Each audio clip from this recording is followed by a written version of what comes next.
Howdy, howdy. Hey, Aylin. Unfortunate to hear. Why is your ear gotta be so mean all the time? I'm gonna bite it, okay? My god. And I have a referral to the specialist. Got a call tomorrow for an appointment. Okay. Pinky's crossed. Okay. Just glue up the entire ear. What would happen if you glued up your ear? You know, you wouldn't be able to hear, I guess, out of one ear. I don't know if that would fix the problem. But I feel like it would help at this rate. Just lock it all up, you know? Don't just extract the entire ear out of your system. That's probably not helpful. I, surprisingly, am not a doctor. Gluing it would make it worse. Okay, but I think I'm on to something.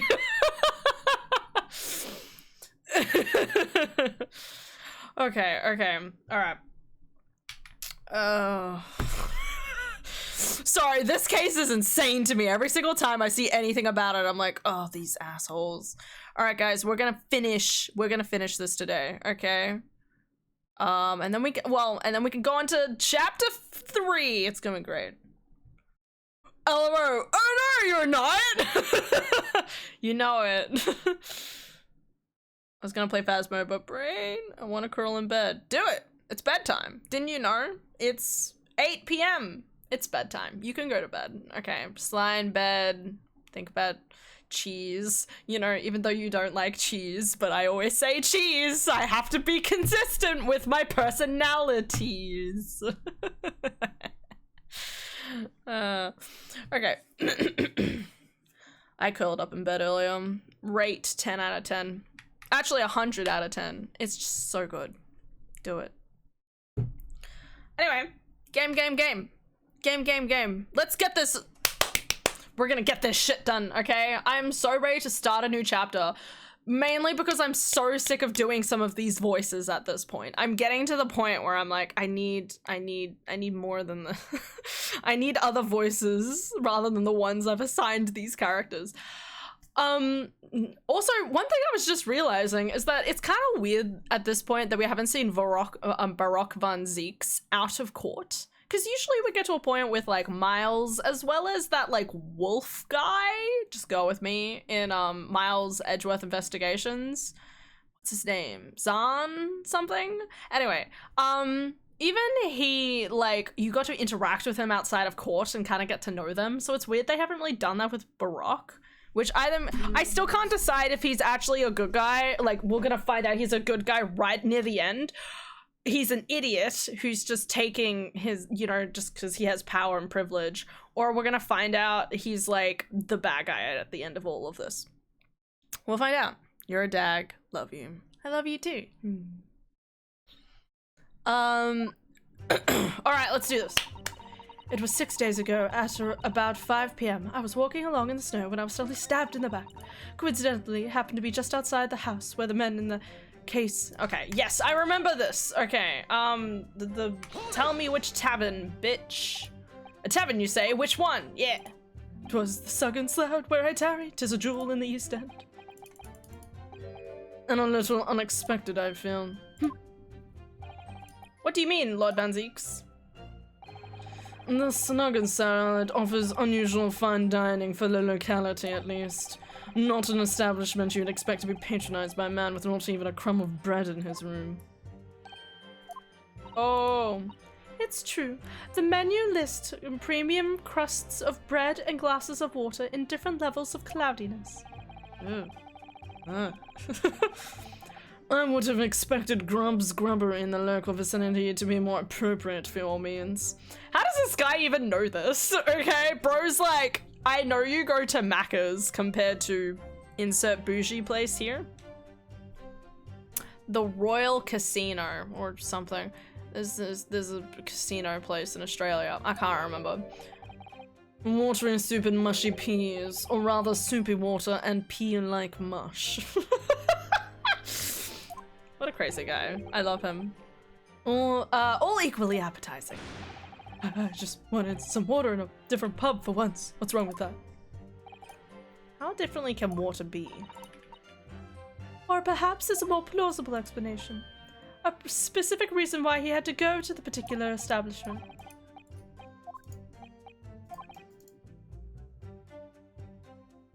I wonder if I have evidence that can explain those actions. Let me think. Because I do have evidence. Oh, we have verbal evidence. We don't have physical evidence. So I don't know if that's accounted for, if anything.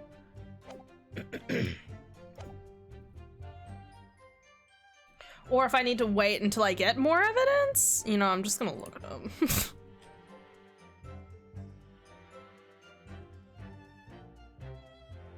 Okay, yeah, not at the moment. I was supposed to do 4 first. Surprise, surprise. Alright. I was waiting for the card to be like... First time we've been there, I was a little matter to attend to, that's all. Okay, so and then we go back, and we present that information. What little matter, Miss Screen? There's nothing really, it's not worth mentioning. If you remember, you mentioned it to us yesterday at the hospital. It was related to the card you were holding.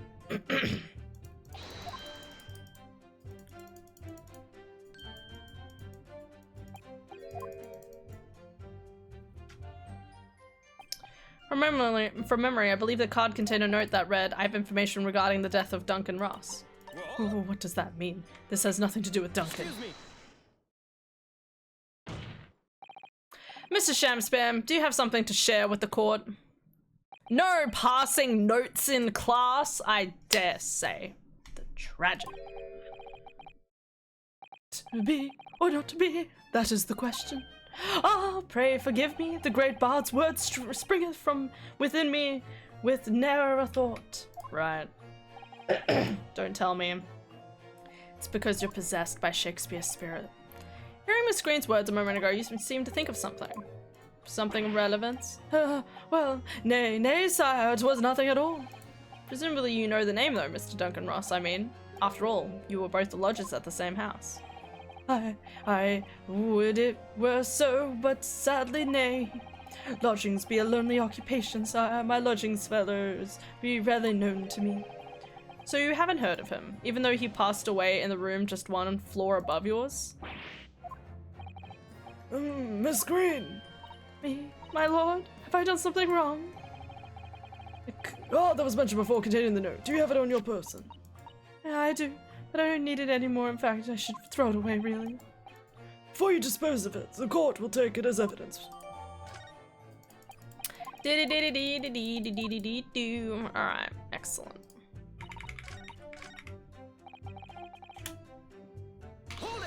Alright. It's all coming together. Let's go.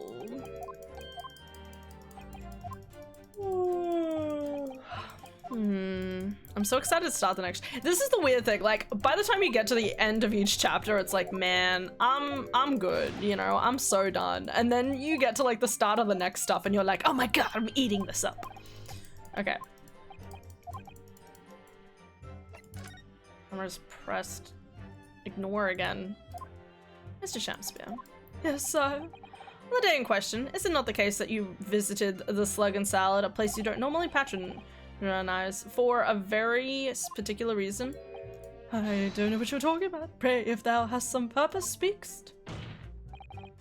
Dude, can I just say, every single time he does that, it looks really painful. Take that!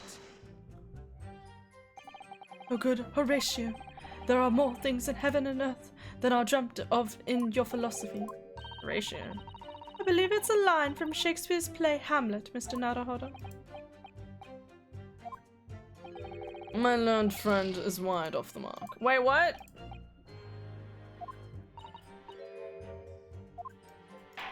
What did I do wrong? No, I gotta click through it again. It's because I was supposed to inspect it. Maybe I was supposed to inspect it.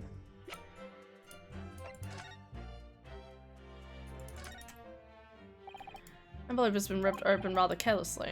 The screen strikes me as the type to open correspondence more neatly than that. Strangely enough, I am not one of those people, okay? Exactly, that's it. They match them up perfectly. Oh my god. fit together perfectly. This torn off end of the envelope clearly belongs to the card. Okay.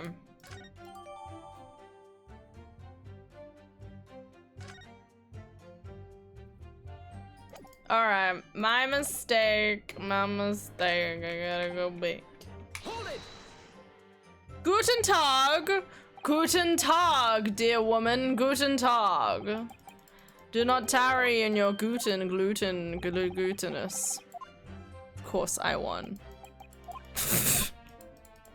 Yeah, Lily. You win everything. The pretty ladies, the elections. I don't know.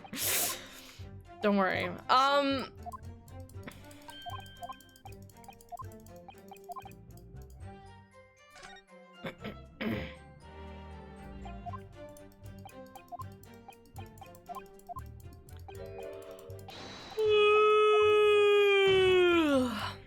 Hell yeah! Guten Tag, Frau Hanna. Wie geht's? I love the way you wrote that. You wrote that the way.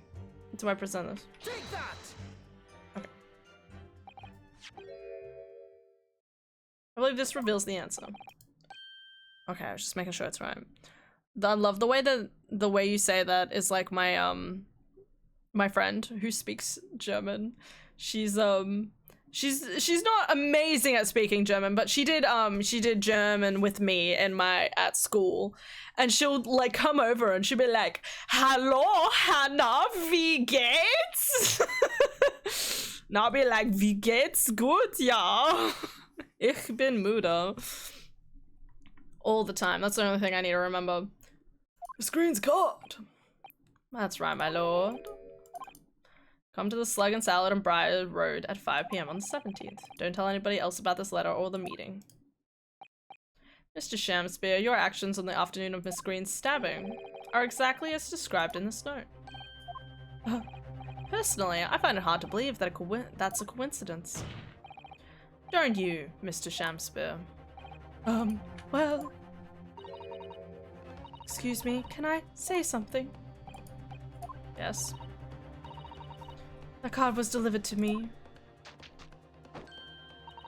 It doesn't have anything to do with this odd man, does it? Nope. I wrote it the way I remembered from 7 years ago. 8? Don't think about how long ago it was. Ugh. Sorry, that was my phone alert for nothing. Well, you'd think so, yes. It's hard to believe it's merely... My lord, may I? You may. What? I'd like to make something very clear about that card. Very well, then. To include details about the peculiar note. This note was delivered to me at my address. It's nothing to do with the odd man next to me here. Oh, Mr. Naruhodo. You pursued Mr. Shamspears wonderfully there. Well, it worked out well, hasn't it? It's a new clue. Alright. As you've managed to expose this promising new angle, I wonder if you should try to... Yeah, okay. You don't know, tell me. I know how to do my job.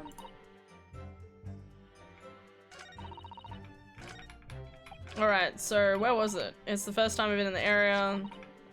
Delivered to me at my address. It has nothing to do with the odd man next to me. Okay, we know that's incorrect. Let me see.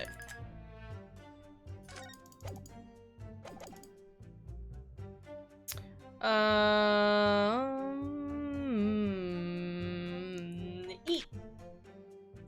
Objection. The day before the incident, exactly 1 week ago now, this note was delivered to your address, and upon carrying out the instructions in the note, you found yourself in hospital. Yes, I did. It's terrible. Everything that happened to me. Yes, it is terrible. If it's all true, that is. What do you mean?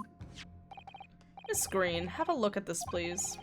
If the torn off end of an envelope. Oh, is it? And it so happens that it fits together perfectly with the envelope of the note you received. Oh, where did you find that? In Mr. Shamspear's room. In my room. Mr. Shamspear, Do you perhaps remember this note from somewhere? Well, your actions that afternoon follow the instructions to the note of the letter. Let me ask you again, Mr. Shamspear. You already knew about this note, didn't you? And you, Miss Green. What did I do? As this torn off end of the envelope proves, the note was originally in Mr. Shamspear's room. So how is it that it came to be in your possession? I don't have the first idea. Just a fledgling artist after all. There's only one explanation. You broke into Mr. Shamspear's room and stole it. You did what? Sorry? Thou hast what? You broke, I mean, thou were in my room? What on earth do you want with me? Oh, they're turning. She wants revenge for killing her hubby.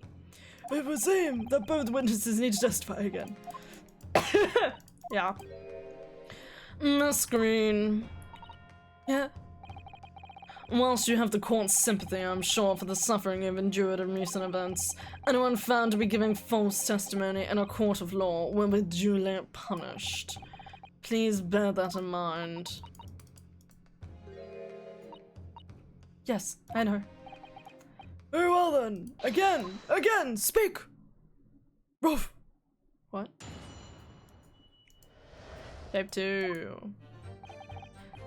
I do remember now, 'twas a week ago, pre-adventure, that note was delivered unto me. On the day writ within, I did tarry a long hour at the Slug and Salad, yet nobody came.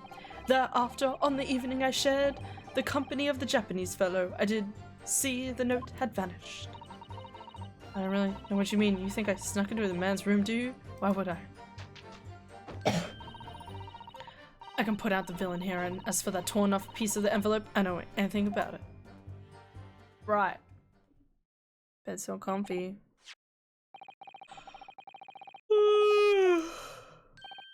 Faith, 'tis so, my lord, and I would swear to have it upon the table in my humble lodgings.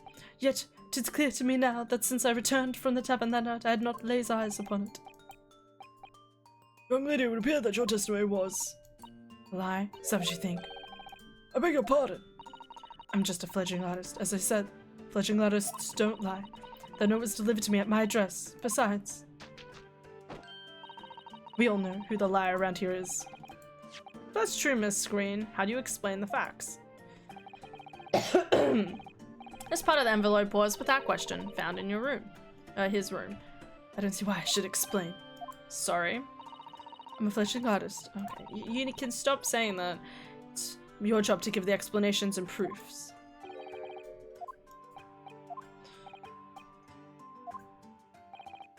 I'm ready, my lord. Ah, my lord, oh my lord, oh where did you go? Oh my lord, don't tell me where you are. Rhyming is a suggestion. Anomaly of the note. Remember now, it was a week pre-adventure. I know it's delivered to me.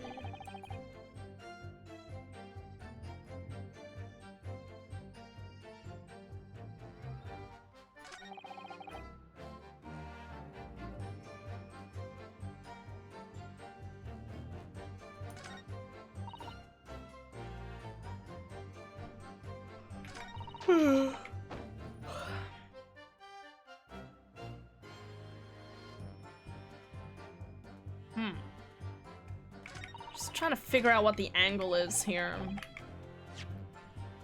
Trying to prove whether they know anything about what happened.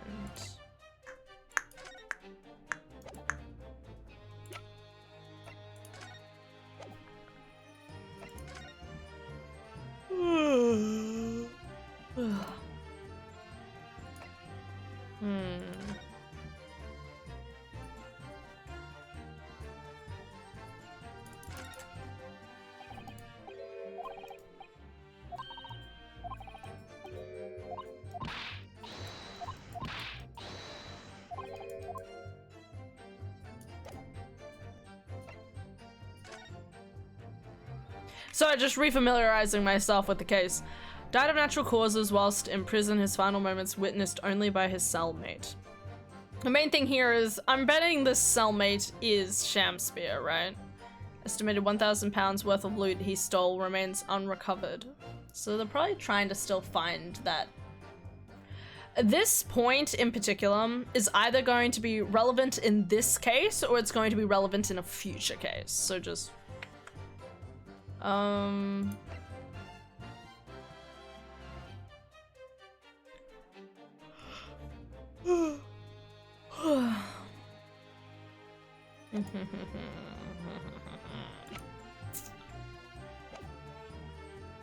think I need to push on one of these stamens.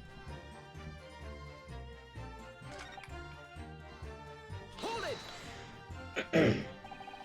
When exactly did you notice it had gone missing? Such idle thoughts now occupy my mind. I'm busied with greater ideas. In other words, you didn't notice. Several days passed between your outing to the tavern and Mr. Natsume's visit in your room. Such idle thoughts now occupy my mind. Yeah, during that time, Miss Green was comatose in hospital, was she not?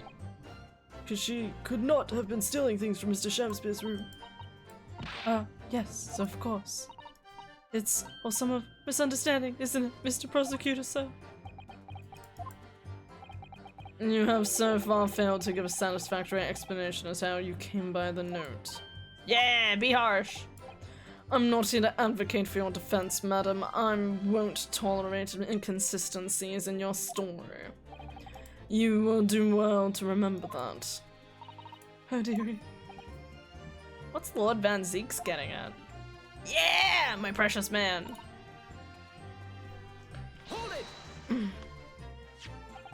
It seems that this note was actually delivered to Mr. Shamspear about 1 week ago. Oh, does it? But for some reason it ended up in your possession. I can't think of any way that could have happened except for you breaking into Mr. Shamspear's lodging.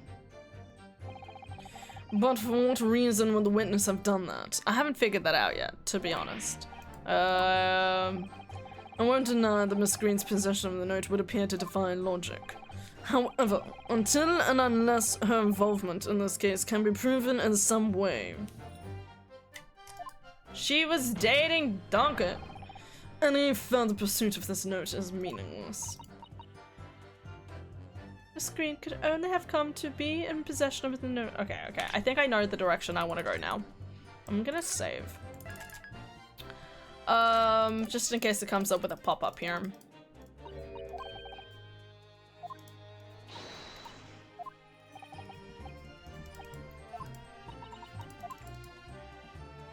I'm gonna try something, because one of the things she says here is, you think I snuck into this man's room, do you? Why would I? Oh shit, I pressed the wrong button. No! Okay. I don't want to click through this stuff. Give me a second. We're so fine. I'm thinking, yeah, so she says, why would I? If I present the photo of Duncan with Garadeb?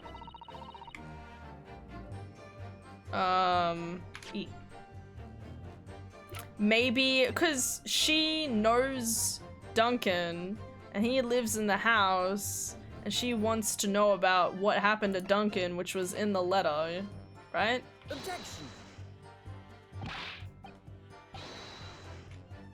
I was wrong. Alright. Back we go. Sending hugs. Thanks, Aelin. Think of that as more of a hug than like a... It can be a hug and a pat. It can be both. I'm so glad this last week is done. I've worked 6 out of the last 7 days, and I'm so glad it's over. Heck on.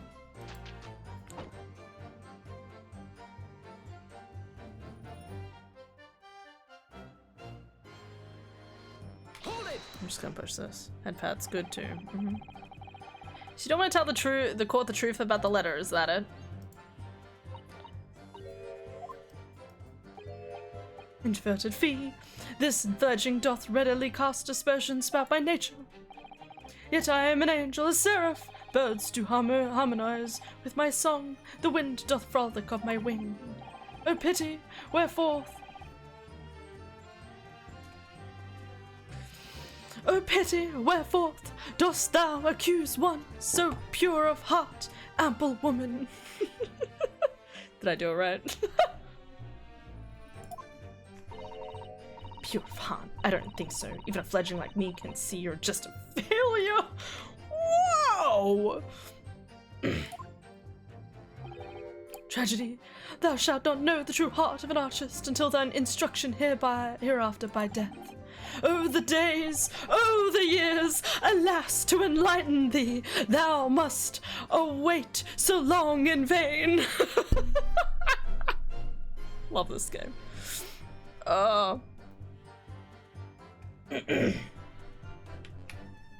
Anyway.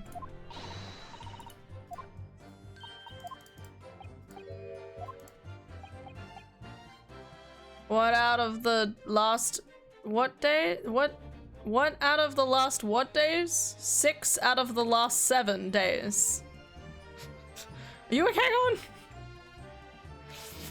I worked Thursday? Wait. I need to think about this for a second. What days do I work? Now I'm doubting myself. I worked Friday. I worked Friday, Saturday. Wait, no. I must have worked Thursday too. Yes, I did work the Thursday. Does that mean I worked the Wednesday too? Do I have Wednesday off? I'm gonna choke. 6, 7!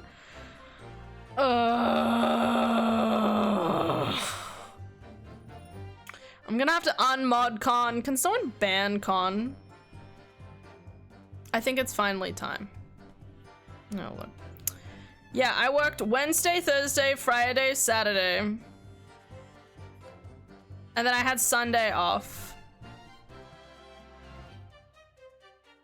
And then I worked Monday, Tuesday, Wednesday. Oh, it's 8 out of the last 7 days. That makes me happier. Just believe it. Just believe it.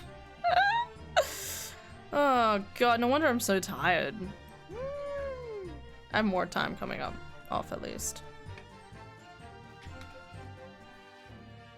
Your boss just thought it would be funny because 6-7.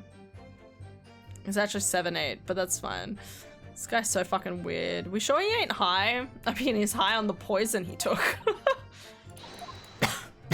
Why is the air so cold? Okay.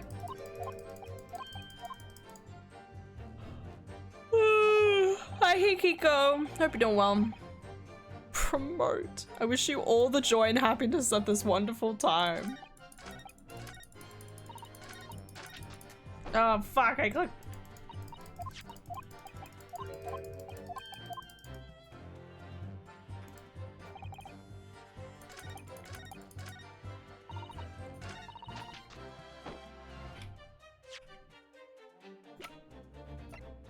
Objection.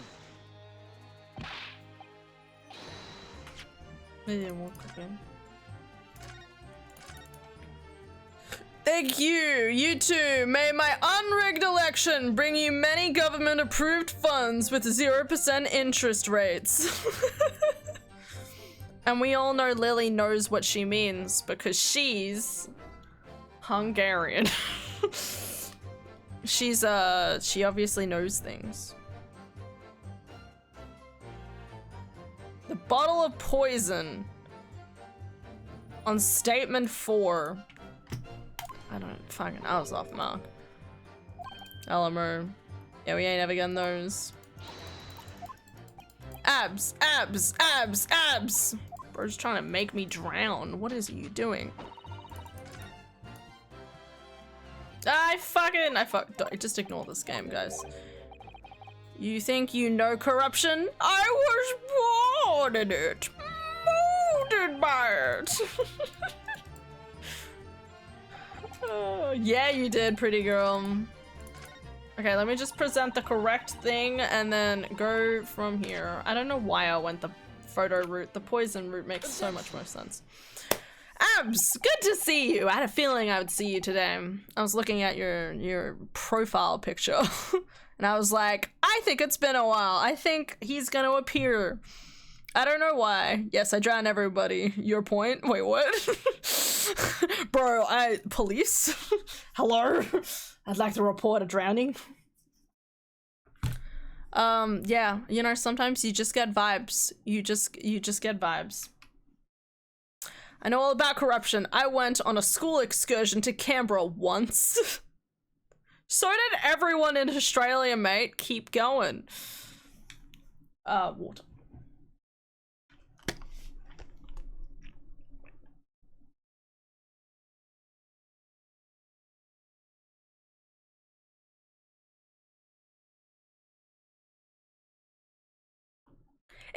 Exactly, and yet here we are.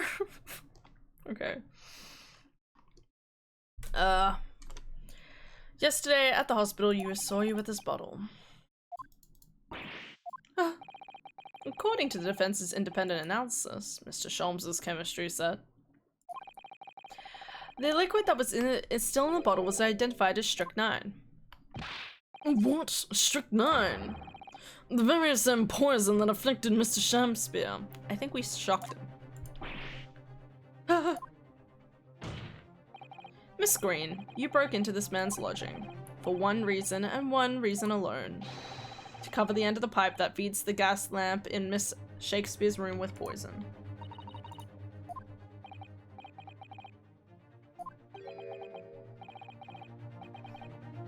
You broke into my room too? It may seem incredible to the court, but from the remaining clues, there is only one logical conclusion that we can reach.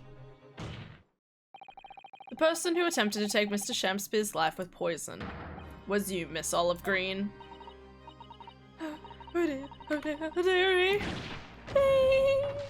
Oof, that's a bad way to go. Oh, someone help her. It has been a while. Also, you've been looking at my profile picture. Interesting. No, it's just a thing I do. As I said, okay, you got, listen, if I click here, me, the mods, you're right at the top, okay? That's on you, mate, okay? That's on you for having a name starting with A and being in my party streamers thing, okay? That's on you, okay? If I have this sitting here just on like a normal fucking day, your name is right here, okay? It's not weird. A bit dramatic, don't you think? Not really. More so for me because the libs were in government at the time. Everybody's in government. Not weird at all. Thanks. Just double down. Counsel, are you seriously suggesting this woman put poison on the end of the gas pipe with intent to kill them? Yes, my lord. There's no other way. What if Miss Green did indeed set this odious trap 6 days ago, and the victim had put his mouth to the pipe that very evening as suspected? The attempted murder would have happened 6 days ago, surely. It's a good point. Perhaps not, my lord. Wait, what? He's helping! Van Zieks is helping! Everyone hold on. I beg your pardon? There was significant police presence in the area that evening on account of the incident on Briar Road. Local residents were being interviewed throughout the night as part of an ongoing inquiry. A circumspect criminal would likely have chosen not to carry out any wrongdoings at that time. Lord Van Zieks is helping me! Oh my god, he's so pretty. And of course, the following morning, there was more activity at Mr. Shakespeare's address. More activity?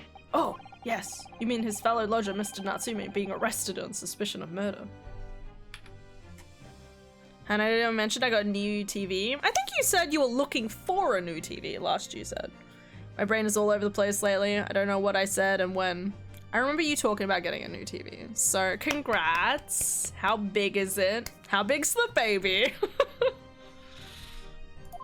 The only baby us Gen Zers can afford.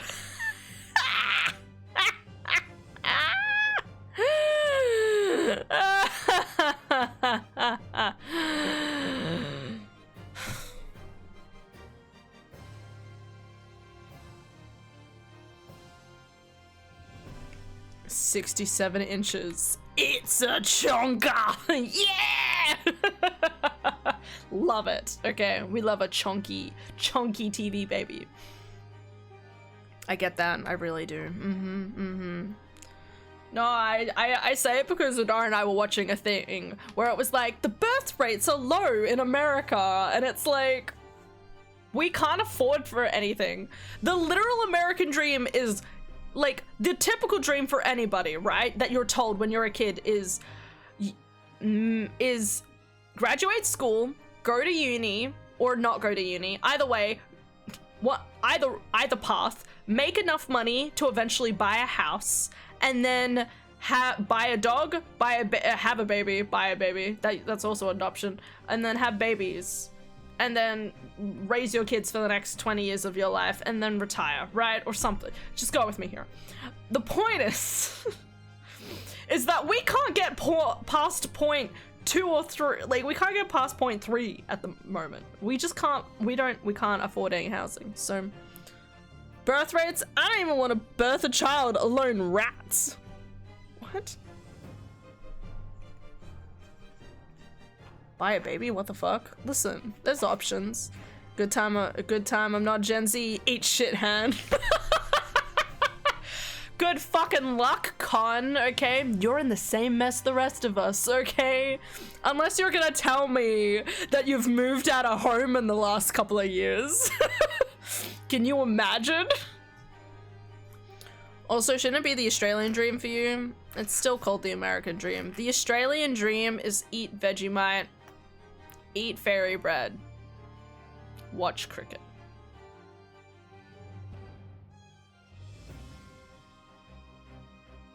In this economy? Exactly. The Australian dream is Tasmania disappearing off the map.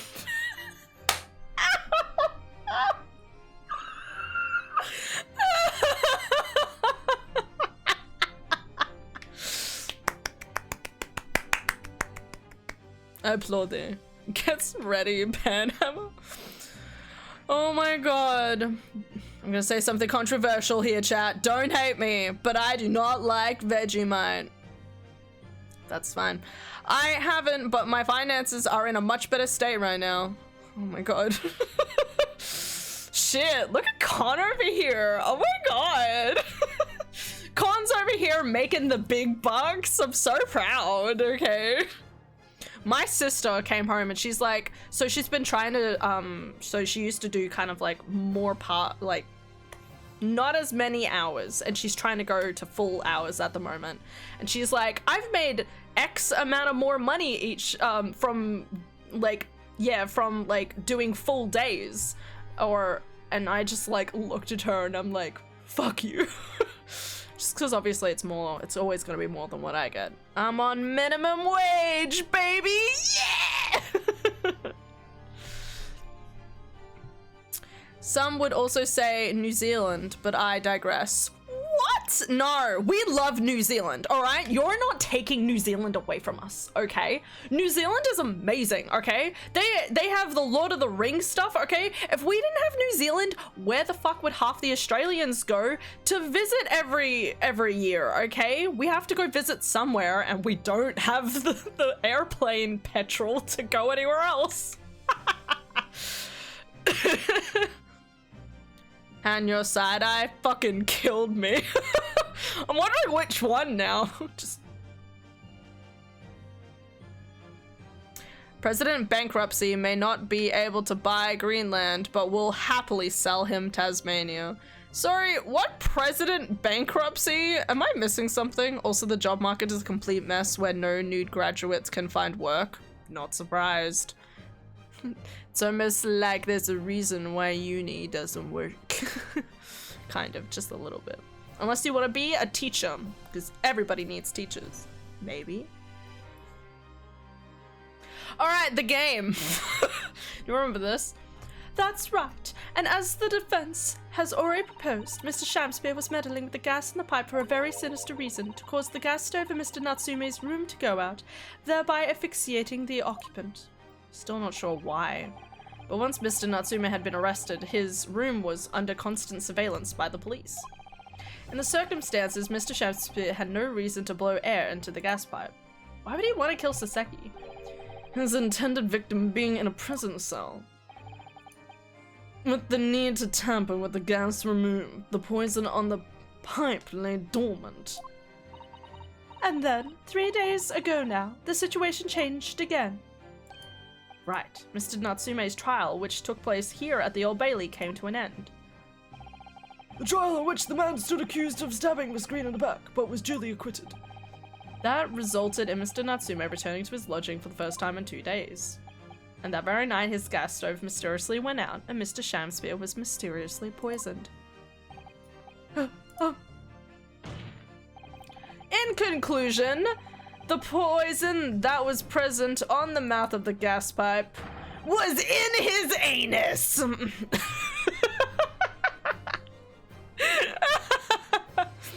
Has been put there in the victim's room for some 4 days earlier. Dun dun dun dun dun. We did it.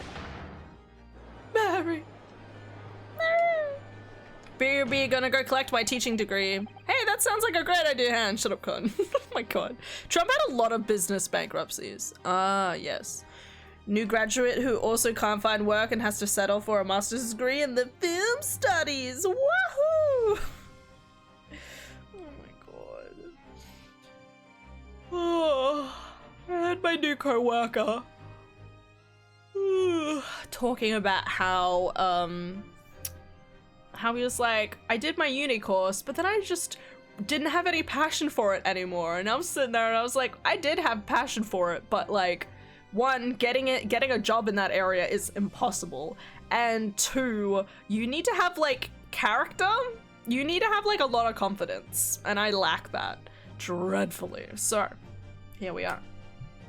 With that new understanding, it becomes clear that this letter was all part of the plan. What plan? The court will recall that the note gave instructions to visit Mr. Slug and Salad at 5 o'clock, and that the recipient should tell no one. The reason for those instructions are now clear. To ensure the lodger will not be home at the stated time. Getting a job in this economy?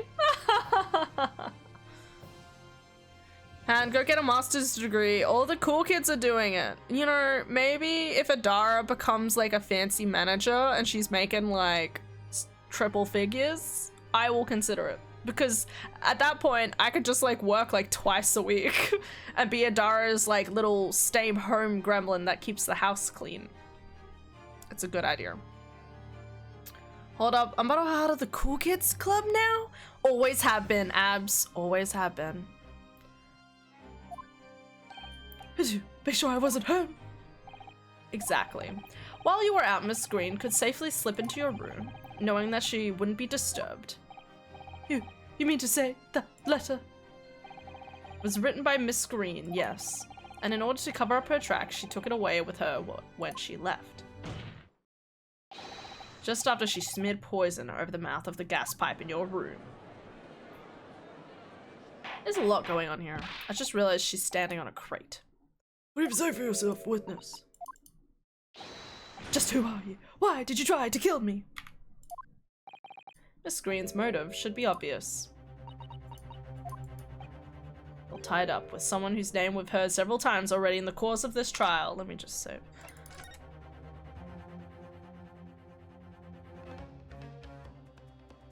Wouldn't that be $1,000? Wait, triple figures.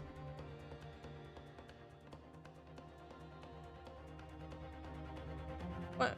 Oh, 6 figures. Yeah, you're right. Yeah, Dara's gonna make triple digits. Okay, sorry, 6 digits. 6 digits. The 100,000s. She'll be rolling in it then, and I will be still being a brostum.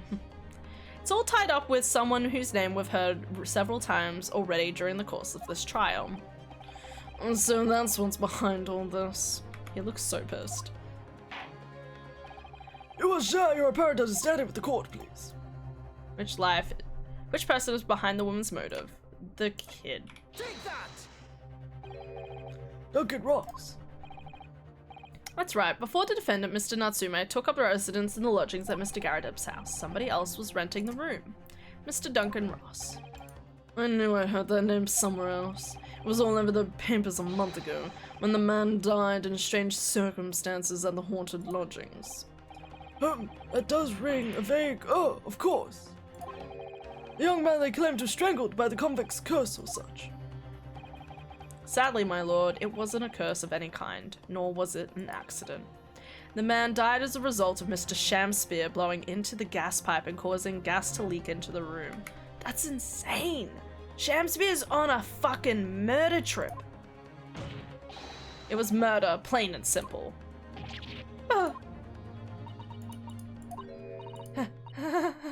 What do you know? The world is so unfair. Curses, curious deaths. That's all people care about. If it's an interesting story they want to know, it doesn't cross their minds that real people were involved. And once they're bored, just 1 month later, once the story's lost its appeal, everyone's forgotten him. You mean you? Duncan was your... Mr. Ross was Miss Green's fiancé. Fiancé? You may not have known until now who Miss Green really is, Miss Shamspear. But she's known exactly who you are all along, because you're her sworn enemy, the murderer who took the life of the man she was to marry.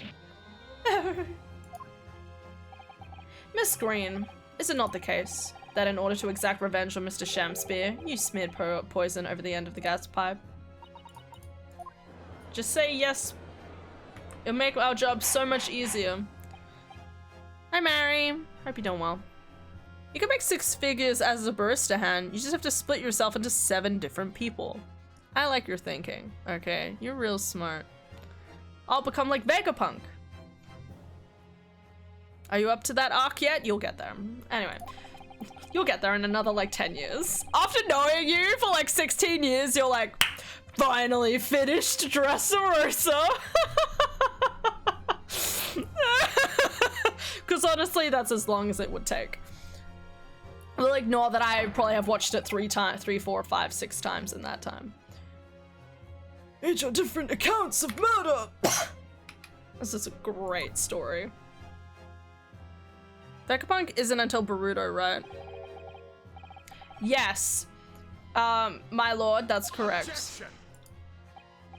Inhaling so deeply, it appears that my fledgling learned friend has taken a lungful of dubious gas that caused his judgment to be clouded. Eh? Why would Mr. Shamspear have wanted to kill these lodgers, as you say? You have completely failed to provide a motive to substantiate your accusations against the man. Yes, that's right, Mr. Reaper, my liege. I have been slighted. 'Tis lies or lies at every utterance. You'll have to forgive me, Naruhodo-san, sir. But I don't intend to admit to anything either. Miss Green. I'm sure you'll think I'm being very rude, but I'm not going to be sent to the gallows for the likes of this scoundrel. Objection. But you broke into the man's room. If you didn't do it to smear poison on the pipe, what was your reason? I thought I'd have a look around, that's all. Sorry? You're right, I suspected him. So I thought perhaps might find evidence or something in his room. Evidence that it was him who took Duncan's life. A vileness, a villainy, a tyranny, a rotundity of woman. Whoa. But in any case, whenever I leave my room, I do turn the key to the lock. That whole place is falling apart. The locks on the doors are no different. Duncan showed me once how to unlock the door with some terps and a piece of wire. Oh, awfulness, oh artfulness, oh tyranny, oh profanity of woman. We will consider your trespassing on some future occasion, when you're dead. But for now, tell the court what you found. Well, I spotted the note that I sent him lying on the floor. When I went to pick it up, I noticed something. One of the floorboards were loose, and underneath it I discovered a hidden hiding place. Yes, we also discovered that hiding place. Inside, we found a newspaper cutting, a photograph, and an empty tin box. Ah, yes, well the thing is, when I found it, the box wasn't empty. What? There was something in it? Yes. The key! This rather nice key. She wanted the money? What are you doing with that? How did he not realize? What the? Every ounce of color has drained from his face. Give it here. Give it here now. It's mine. I inherited it. Yeah, from the prison. What was that, witness? What did you say? You inherited it. No, What's all this about? He inherited that key? It was obviously important to you since you'd gone to such lengths to hide it, so I took it. I don't know what it's for, but you took something precious from me, so I took something precious from you. You didn't take the photograph with your darling husband in it? So if it means you can't open something now, I don't care. Give it back to me. Give it to me. Arm yourself, witness. So Shamspear has tried, and in one case succeeded, to take the life of 2 lodgers now. Yes, his motive for doing so is the key to everything that happened.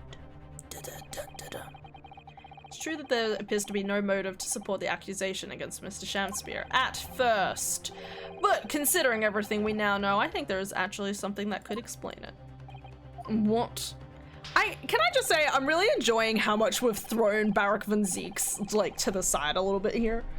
Like, in the previous cases, he's always been, like, quite refined, like, I'm still going to, like, still kind of, like, pushes back a lot. But right now, we're real pushing hard, and I'm enjoying it.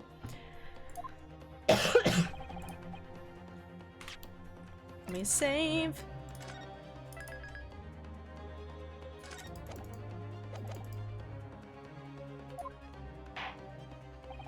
In that case, counsel, I must demand that you present evidence to the court. What is it that you can explain the motivation for Mr. Shamspear's alleged crimes? So it should be this. Estimated £1,000 worth of loot he stole remain unrecovered.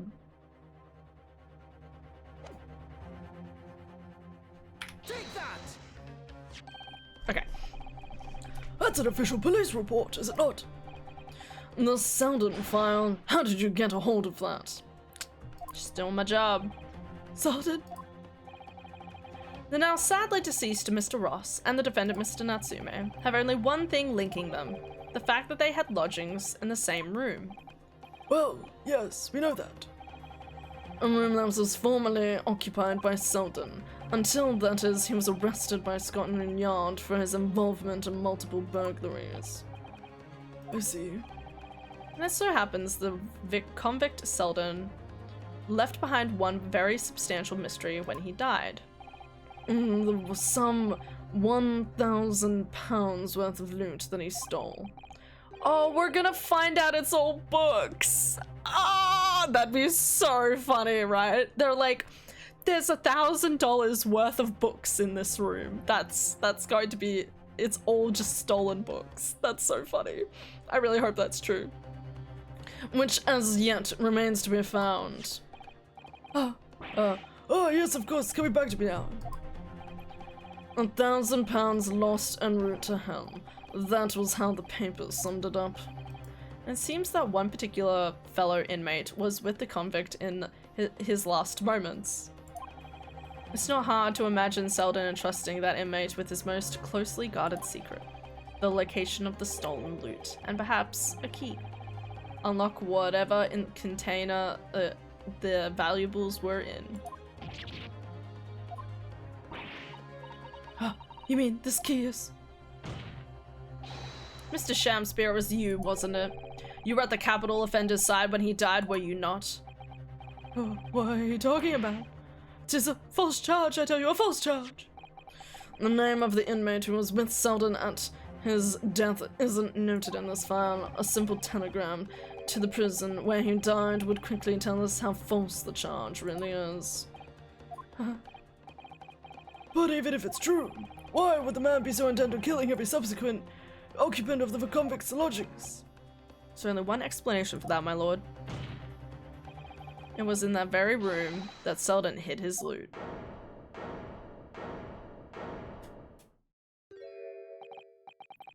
So it all comes out. Yes, and having established that, all of Mr. Shamspear's subsequent actions start to make perfect sense. When he was let out of prison following Selden's death, he made it immediately for Mr. Garradeb's lodgings in the hope of renting Selden's old room. However, the retired army man was unable to offer him the accommodation of his choice, because Selden's old room already had been let to somebody else, Mr. Duncan Ross. Which is why Mr. Shamspear subsequently devised his gas-based plot to kill the occupant of the room, and when he was successful, he presumably intended to inquire about switching into the newly vacant room. However, a certain jittery someone had beaten him to it. Sasaki Natsume, the defendant, no less. So you decided to use the ploy with the gas again, didn't you, Mr. Shamspear? This time to oust Mr. Natsume. All for one simple and avaricious reason. To get your hands on the 1,000 pounds of loot left behind by the dead convict. Bwah, bwah, bwah.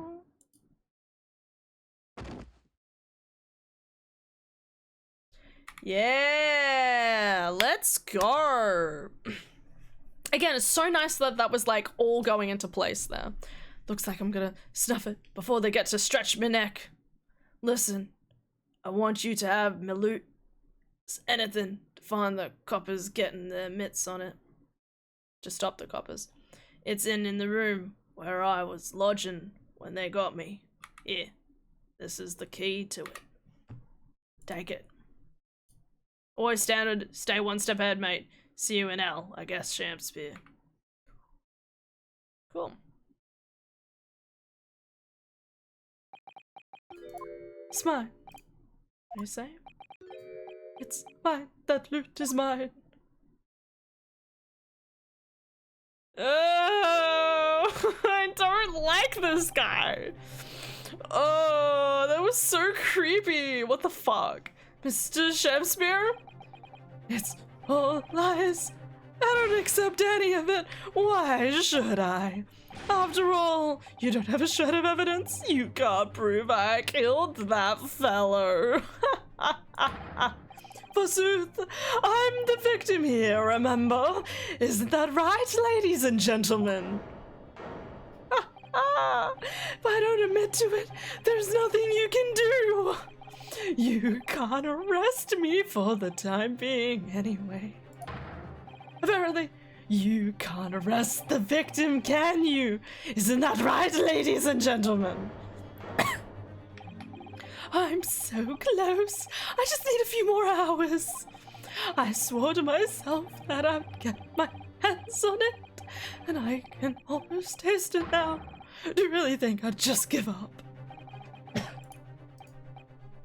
This guy's guilty through and through. But he seems utterly intoxicated by the idea of the loot. I'm afraid that however hard you press him, he'll never admit to what he's done, Mr. Naruhodo. There is a way. Pardon? There's one way I can finish him. No. Stab him! What? He's already committed the most heinous crimes to get his hands on that loot, which means all we need to do is find it first. A fine plan. Yes. Were it not for the fact the police thoroughly searched the room following the death of Mr. Ross. If it's there at all, it must be very well hidden indeed. Without conclusive evidence, I certainly cannot rule. If only there was some way we could find the convict's loot quickly. Hold up. Hold up. Hold up. Hold up. Hold up. Yeah, it's certifiable. Am I expected?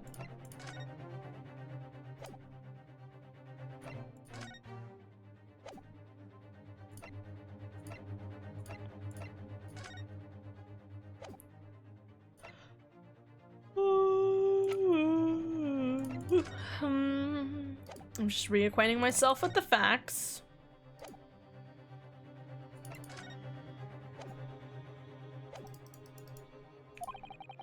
But I think we need to we might have it in our possession already. Or rather, I think we may well have something that can help us find where the loot is hidden. My lord. Yes, Council. Vance would like to make a proposal about how to find the late convict's hidden loot. I believe we are already in possession of something that could give us a clue as to its whereabouts. I'm gonna save again. Just give me...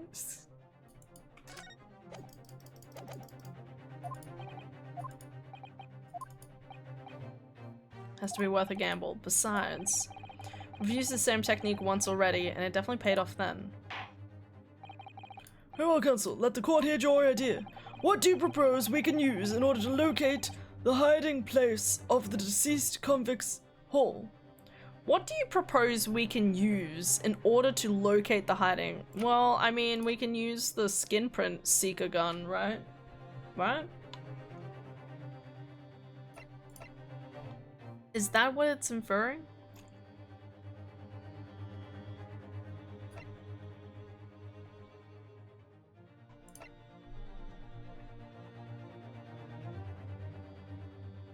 Take that! If I'm not mistaken, those are the Mr. Shamspeare's handprints on the wall of his lodgings. That's right, my lord. Exposed as a result of the defense's independent investigation of the scene. Based on a wonderful new discovery in the field of forensic science by the great detective Mr. Sholmes. Oh, detective? Is that some kind of joke? Do you really think I'm going to be daunted by a man with such a ridiculous title? I should think the great bard... Fuck. I should think the great bard ought to recognize such a title when he is one Mr. Shamspeare. God bless this man. There he is! Perhaps we should compete for the honor of most ridiculous title. Ah, 'tis Herlock Sholmes himself. What are you doing here, great detective? Your usual haunts are the filthy back streets of the capital, are they not? Ah, Mr. Reaper, it's been too long. I see your complexion has worsened since last we met. Love this guy. So blatantly autistic sometimes, I swear. Mr. Sholmes?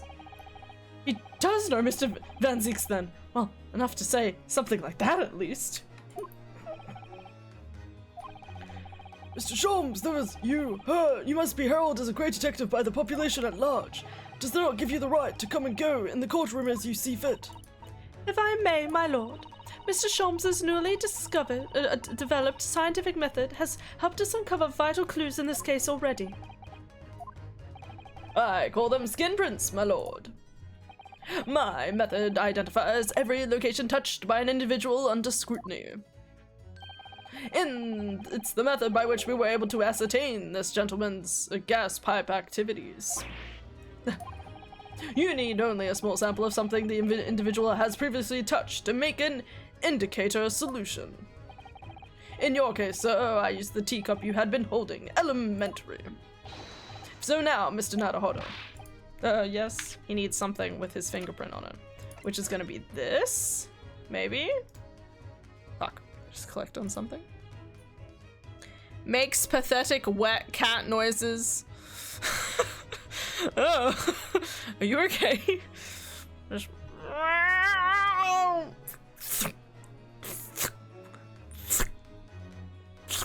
I don't know. That's my best. That's my best. That's my best go.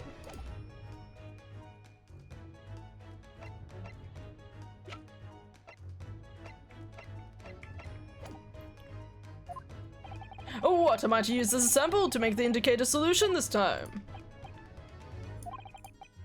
When the convict was arrested, he was living in what is now Saseki-san's room. We need a sample to help. We need a sample to help locate Selden's loot. What's hidden in there? What form will the sample take? Present a person? How would we present a person?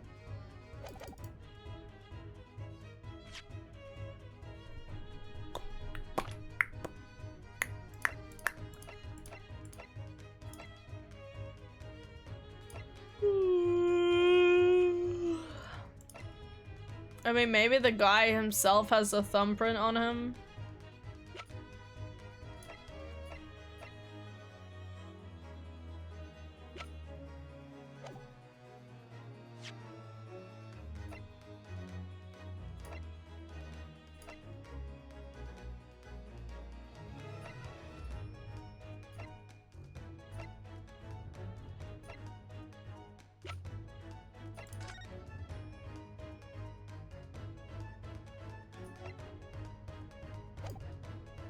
I'm thinking this is the only thing that makes sense. Surely.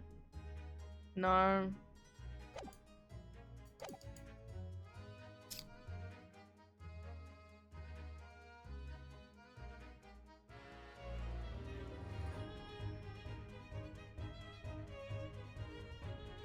Can we just get Saseki-san to help out? So surely we just present Saseki. I'm just being pathetic and ill. I'm a human snot machine. You did it! You're winning! Right?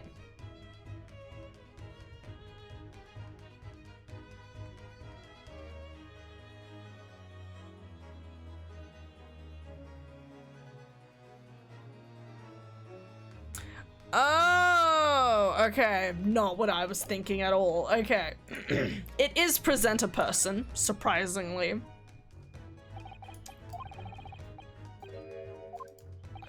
Upon my word, Mr. Naruhodo, your powers of reasoning appear to be on the up. So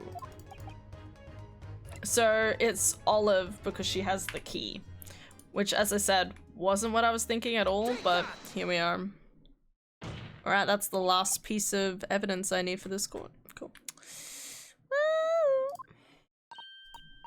Me? What do you want from me? The key around your neck, if you please. Sorry. That key belongs to Selden. There will be remnants of secretion from the man's skin on its surface that we can use. After a year? Hasn't it been a year or 6 months or something? It's been a while, man. I find it very difficult to believe. Very, very difficult to believe. Very true. That is the sample we need. Using it, we can create the indicating solution required for Mr. Sholmes' skin print seeker. And find out exactly where Selden touched in the room that he used to rent.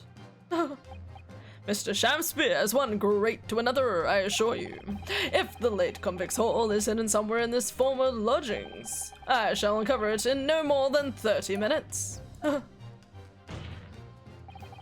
Mr. Shamspear, the truth is well within our grasp now, and as such, you will never get your hands on Selden's stolen wealth.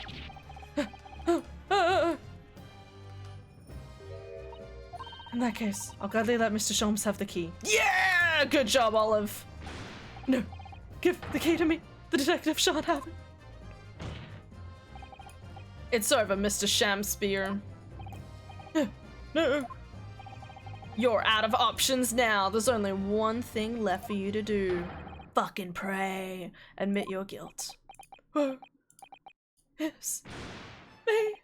Oh, shameful spare. Despair. By thy name! God, these animations are insane. It's just passed out at the bottom of the screen. Oh, God bless.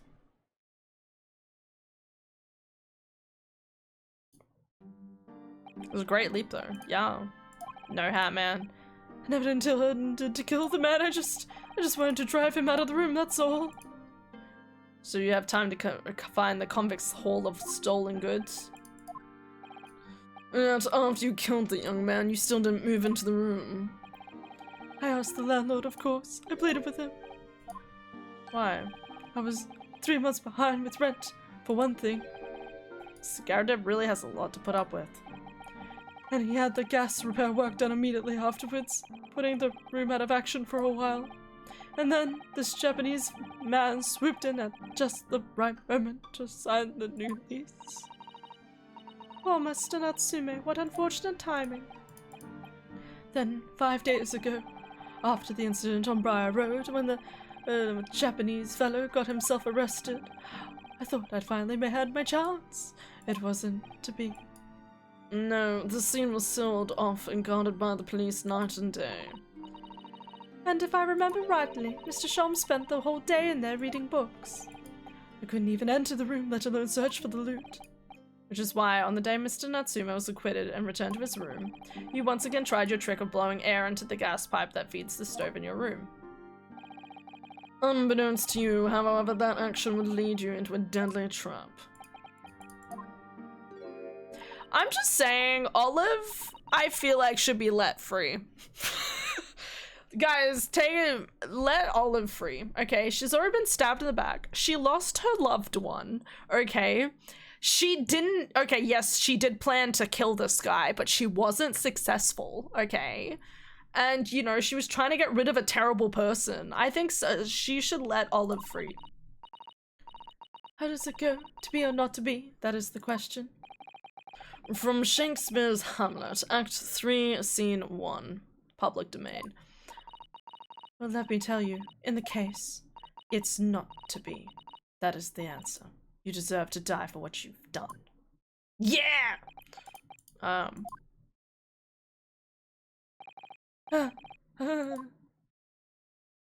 Pitiful. Who is Selden? He was a burglar and a murderer, and he was arrested? Give me a second. Let me have a look at it. He was arrested a year ago and then died 6 months ago. What did it say? Announced the death of a convicted murderer and burglar, Selden, by natural causes in the early hours in the morning. He had been suffering with fever since the end of October, alerted by the shouts of his fellow cellmates' medical advice, but he was already dead. So he's somebody who died, had an estimated £1,000 worth of loot he stole, remains uncovered. So yeah. And he was one of the previous owners of the room, so obviously it stands to reason that this Selden guy hid all of his prize money in his old living apartment. At first, I really did think it was just a terrible accident. I'll never forget our conversation the night before Duncan died. Oh. Gas supply. My new lodgings are a complete disaster, you know, Olive. The gas supply? Yeah, the stove always seems to go out in the middle of the night for some reason. That's no joke. They say it's the convict's curse. Oh, Duncan, please, don't stay there. Alright then, if it's that important to you, I'll start looking for a new place. There are spare rooms at my house. Why don't you leave that horrible room tonight? No, I'd better not. We said we'd wait until we'd graduate before we told our parents, remember? No! Oh, man. That was the last time we ever spoke. That very night he fell victim to the gas. Oh my god. If only I'd known it was going to happen, I'd have insisted he left that horrible room that instant. But instead, all I've been left with is bitter regret. I stopped going to school, but something kept drawing me back to the house on Briar Road. I saw a stooped eastern-looking man with a mustache coming out of the house one day when I was there. He walked up the road to grub scrubbery for food, so I followed him. Sat myself down next to him. He had some watery-looking soup and started to pick a quarrel with the publican. This place is cursed, I tell you, cursed! The ghost of that convict who used to live there is trying to suffocate me. I wake up in the middle of the night from freezing to death because the stove has gone out. The room is full of gas, and I can hardly breathe. But the pipes have been checked, no problem there. It's like I'm the problem, that's what I'm thinking. How could that be? Duncan was gone, and now this man had almost suffered the same fate. Could it really be a curse? God, this woman was a queen! Okay, she should have reported it to the police, don't get me wrong, but like, she put it together. She's genius. Then I remembered a rumor I'd heard about how the gas companies go around investigating the gas installations. A rumor? You mean? Yes, everybody's heard the stories, it seems. How they go around checking the pipes. How everything's connected to the gas can be extinguished by blowing air into that pipework. That's when it started. A little flicker of doubt in the back of my mind that just wouldn't go away. Was it really an accident though? Once I had the idea, it wouldn't leave me alone. It plagued me day and night. So I bought this at one of the black markets in the East End. Shh, that was easy. Never been, I just heard people talk about them. And you can really can buy anything you can think of there. In some ways, being able to get my hands on this so easily made me even more determined. I had to find out one way or another. Was Duncan's death an accident, or was it murder? And your chosen method for establishing the truth was simple, but highly effective. Smear poison on the gas pipe you suspected the man of tampering with, and wait. Mr. Shamspeare was innocent. Nothing would come of what you'd done. But if he was guilty, he would pay for his crimes dearly. Damn, she was smart. Like, it's kind of crazy. Thanks, Lily. So many hugs.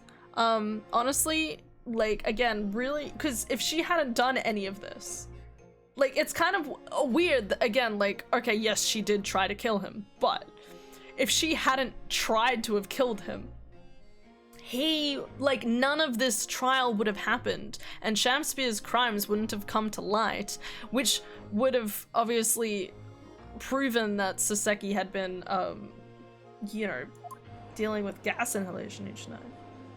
Damn. Was proof of guilt. Yeah, exactly. I found out the name of the man I suspected, William Shamspeare. And when I wrote him this little note, I have information regarding the death of Duncan Ross. Come to the slug and salad.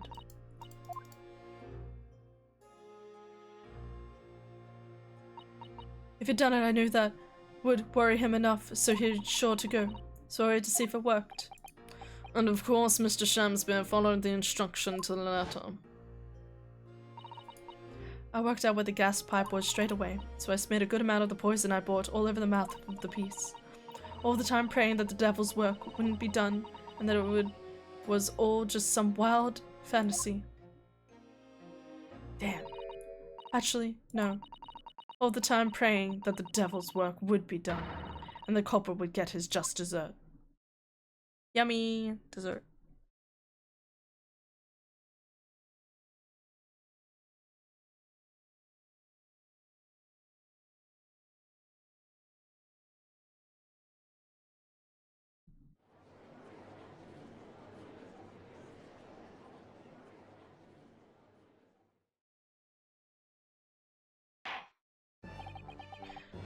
"3 days ago, when you first stood in the dock before me, this whole affair seemed relatively straightforward." Yes, my lord. "I certainly imagined the depths of depravity that we should subsequently find lurking behind the scenes." "It has been a long road, my friend." Yes. "And one I certainly did envision walking with you. I didn't envision walking with you." I'm gonna take that as a compliment. "Stop being racist. Nevertheless, together we have reached the light at the end of the tunnel, as it were. Miss Green, Yes, my lord. you will henceforth be stripped of your freedom, as punishment for the attempted murder of Mr. William Shamspeare. Yes, I know. And you, Mr. Shamspeare, you will be tried for the murder of Mr. Duncan Ross in cold blood, and the subsequent attempted murder of Mr. Soseki Natsume here."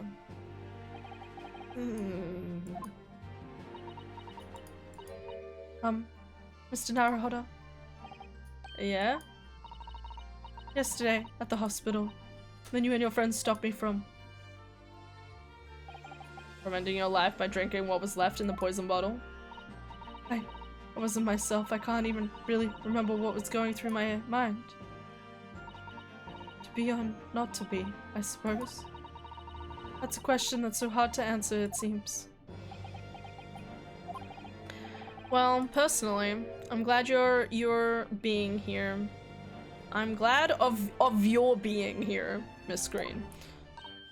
Oh. And I'd like to believe that it's a blessing Mr. Shamspeare didn't die when he ingested the poison. For your sake, at the very least. Oh, That's so sweet. Because of you, I chose life, not death. oh, I'm so proud of you, Olive. And now, you've made the truth come out at last. Really, I can't thank you enough. She didn't deserve any of this. Oh, Miss Green. What she was a vigilanteism. Yeah. Yes, my lord. The court declares you exonerated from all blame in this matter. Poor guy was just hanging out. Alright. The defendant is not guilty, not guilty. The defendant is not guilty, yeah. Woo! We did it.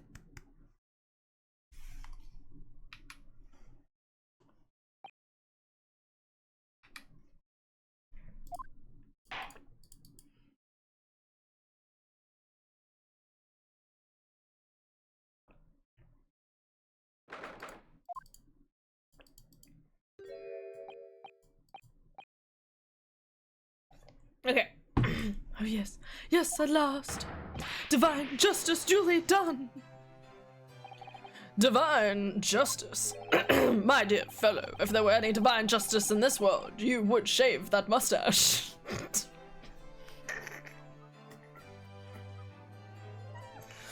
Bro just was like, get rid of that mustache, man, it looks terrible. No, this has nothing to do with my mustache. I think it's a very nice mustache. Some say that luxuriant mustache is a sign of physical prowess, Mr. Sholmes. Mr. Naruhodo Esquire, once again, you've saved me from doom.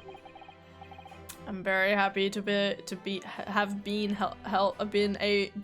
I'm very happy to have been able to help, Mr. Natsume. Congratulations on your acquittal. You're second in almost as many days.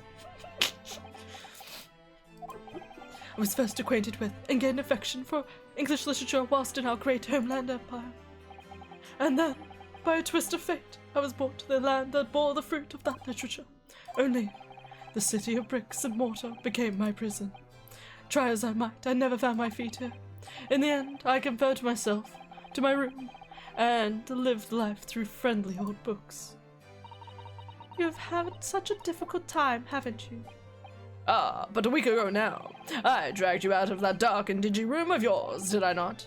You did, and I've seen more of life in this week than in all my years to date. And for the first time, I feel I've begun to see the true face of the English that's so far been hiding from me behind the wall of fog. My dear fellow, there is nothing special about the true face of the English, as you put it, or whatsoever. I'm really failing today. Wheresoever one goes in the world, humans are human. There are few genuine differences. Yes, I think you're right. I've finally started to see that, and I've come to understand something. I've worked out why I was attracted to English literature in the first place, and made me see that whatever our nationality, we humans all have the same hopes and fears. We're all just doing our best to live. Good job, Saseki.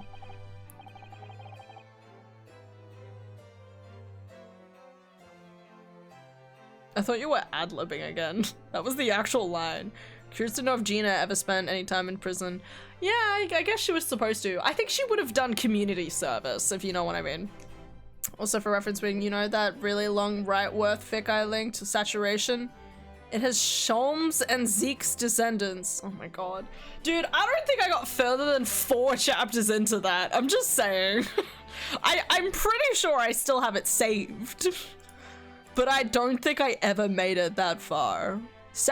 Okay, chapter 6. My apologies. Maybe one day. We do love Mr. Sholmes. I made a decision too. I'm going to cut short my study here and return to Japan. What? Just when we've become friends here in England. What a terrible shame. Oh, I know, that does tug at my heartstrings, it really does. But I've decided I'd like to take everything I've learned here in Britain and write something of my own. A novel of sorts, I suppose. Oh my, so you'll be creating your own literature, Mr. Natsume, how wonderful. Pardon. Oh, well, no, I wouldn't presume to call literature. Oh, why not? When that is precisely the definition, Mr. Mustache. Alright, Mr. Mustache. I suppose you're right. It will, in a way, be literature. But as of now, all I hope is that I'd like to try my hand at writing. I've no delusions of grandeur. I, for one, would love to read your work. Of course you would. Well, all things considered, it may be for the best. After all, you have once again emerged victorious from a battle with the Reaper. That's very true. And there is no salvation for a person in the dock when the Reaper is the prosecutor. Stop making this poor man anxious. The desire to return post-haste to the perceived safety of your homeland is one I quite understand. These guys are doing it on purpose at this point, surely. My goodness, yes. Faced with such a terrible prospect. Nobody would consider that cowardly, I'm quite sure. But that's not why I'm leaving. I mean it. Objection! Yeah, and that was the case that we found ourselves embroiled in 6 months ago. Sasaki-san did indeed return to Japan and submitted a report about both cases to the government. I didn't see anything in that entire case that would, like, perk the interest of, Makotaba. But we will see. It was on reading that report that Professor Makotaba was prompted to visit the scholar. And barely any time later, Sasato-san was given the news that she must return to Japan as well. So weird. Makotaba visit him. I'm really not so sure. On the back of a telegram stating falsely that her father had fallen gravely ill. The only possible explanation that comes to mind, I hope you know, is what happened after the trial on the following day. What? The day that we uncovered the loot hidden by the now deceased convict in his former lodgings. I was wondering if it was gonna come back. From the top. 10:13 a.m. Mr. Natsume's room. Are we sure it's just not the books? As I said, like, I mean, I know, actually, I think the books are Sasaki-san's, but still. Oh, well done, Mr. Sholmes. How simply marvelous of you. To uncover the secret hiding place in just one day. It's not supposed to take 30 minutes. It's an intimidation tactic. As I believe I told you, my dear fellow, skin prints are extremely useful in such situations. Wouldn't you agree, Gregson? Garexy's been happily munching in agreement this whole time, you know, Hurley? Happily. I think perhaps humorlessly would be closer to the truth. So, it transpires the man fashioned a hiding place in the ceiling. And what's in it? What exactly is the loot? Let us look then, if you're ready. Let's examine the late burglar's hole. What the? What is that? Oh my god. It's a kinky collar. Sorry, no. It looks to be some sort of neckband or collar. Why is there blood on the inside? Why is there a bee on it? Is that a bee? A very fancy looking bee, right?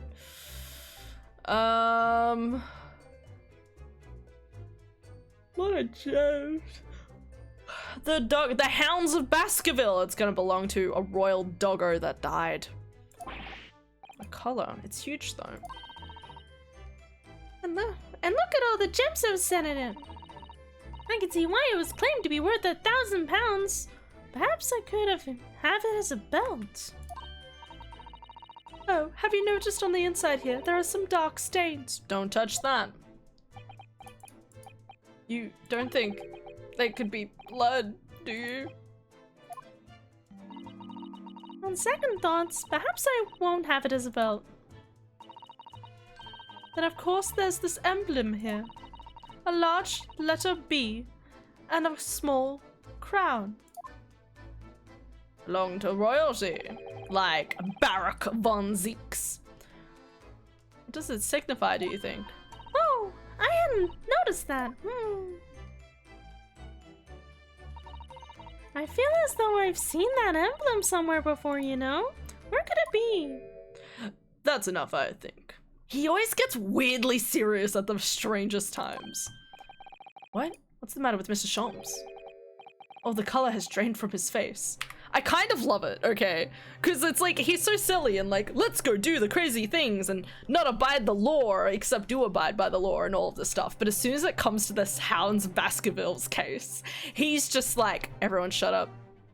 And you're like, why is he being serious? And it's so cool. I love characters like that. Well, Inspector, I believe you ought to be taking this. Ought you? It should be valuable evidence, after all. It must be kept safely under lock and key. Yeah. Yeah, grab your hands over your lie, hand it over now. Dun, dun, dun, dun. I've seen a collar that large before, and all those jewels certainly look to be extremely valuable. That's not what stood out the most to me, at least, not once I'd noticed it. Those dark marks on the inside of the collar, those stains, could they really have been blood? Dun dun dun. Well, that was a funny case, wasn't it? But it's all buttoned up now. You look very pleased, Iris. I am, because I'm starting to wonder what I could use at the basis of this month's story in the magazine. Oh, this case would be perfect. It's been so fascinating. You're talking about the latest installment of the Adventures of Sherlock Holmes, I presume? The mystery of the knife in the mist, and the mustached man and the convict's curse, perhaps? I could make it a two-part story. Oh, I can't wait. A word, please, Iris. Oh no. Yes? What is it, Hurley? I'm sorry, but you can't write about this case. It's out of the question. Again. No. What? Why not? It's a great case. Then I shall have to insist that you limit yourself to the first of your two titles. The second must never be written. Is that clear? Yeah. And so it was that the second of Souseki-san's cases became buried in obscurity. Hey look, voices. Now, looking back, I feel I understand. I can see why Mr. Sholmes forbade Iris from publishing the story. It would take a little longer before I saw the link between everything that had happened and would happen. For it wasn't until 2 months after the arrival of Susato-san's letter that events began to unfurl again. With an incident that took place at the very heart of the eagerly awaited Great Exhibition of London. Hey, that was mentioned back in like the second or third case? Third case, I think, when we first arrived. They talked about it. Damn, Han, nice voice acting.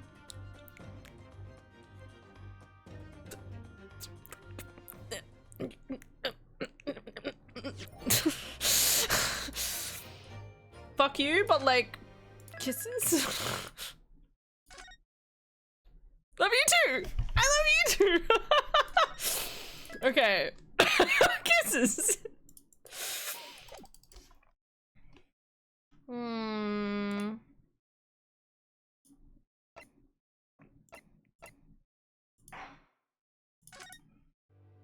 Now back in the current day. Let's go!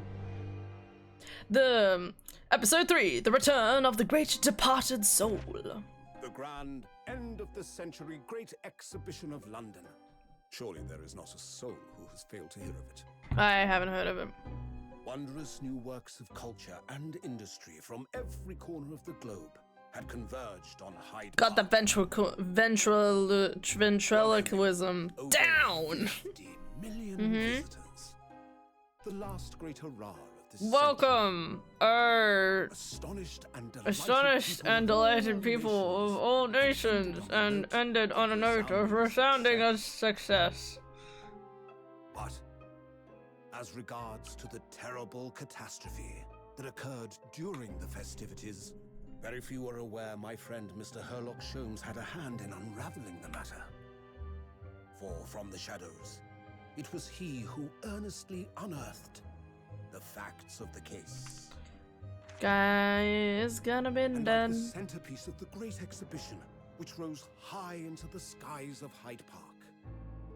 Sholmes's brilliant deductions, as clear and lofty as the Crystal Tower itself, brought the truth to light.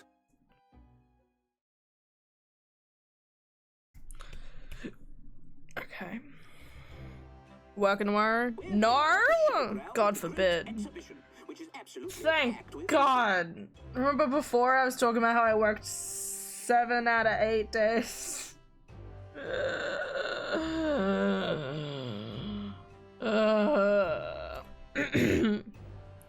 have tomorrow off.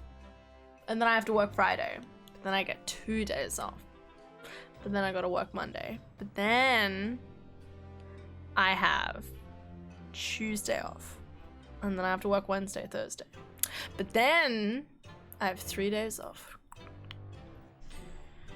The weather is unusually fine, and we're about to witness a most extraordinary scientific experiment. Oh.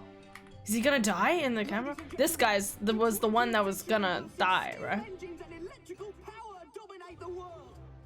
Horse-drawn carts will give way to the motor car. Ships will sprout wings and take to the skies. And today, we showcase even more advanced technology. A glimpse into the future. A world first. A demonstration of my super high voltage instantaneous kinesis machine. Remember about tomorrow. I'm painting eyes and study. That's good. We have a plumber coming by. I'm hoping they won't be here longer than 20 minutes. Hopefully, if I'm lucky, they won't be here long because I'm going to be dissociating. And editing. I need to edit.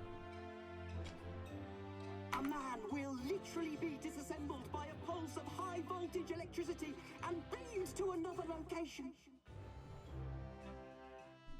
Whereupon his body will be reassembled by a series of complex calculations exactly as it was before. Don't go in there, man. Don't do it, man. Don't do it. What is he doing? Are they electrocuting him? In but a few moments from now, this gentleman will, in the blink of an eye, complete an incredible journey through the air. Oh, fuck. No, don't. He's gonna die.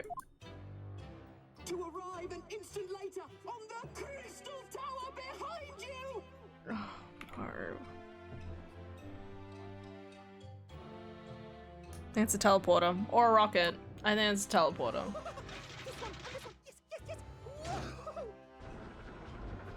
This is so sad. Rips in chat.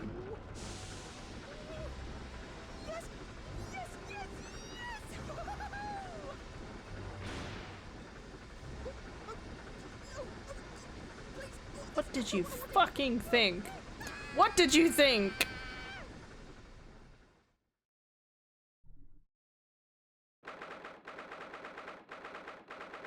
A million. Passed out pretty quick last night. You did, actually, you did.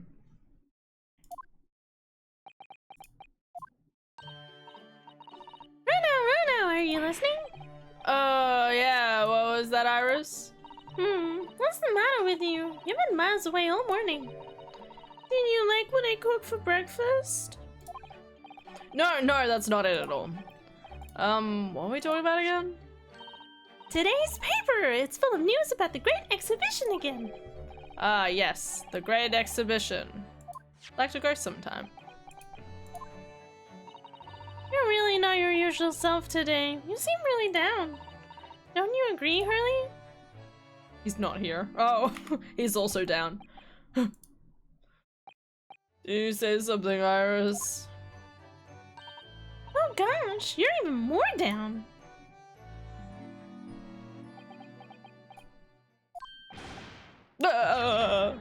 When did you arrive, Mr. Naruhodo?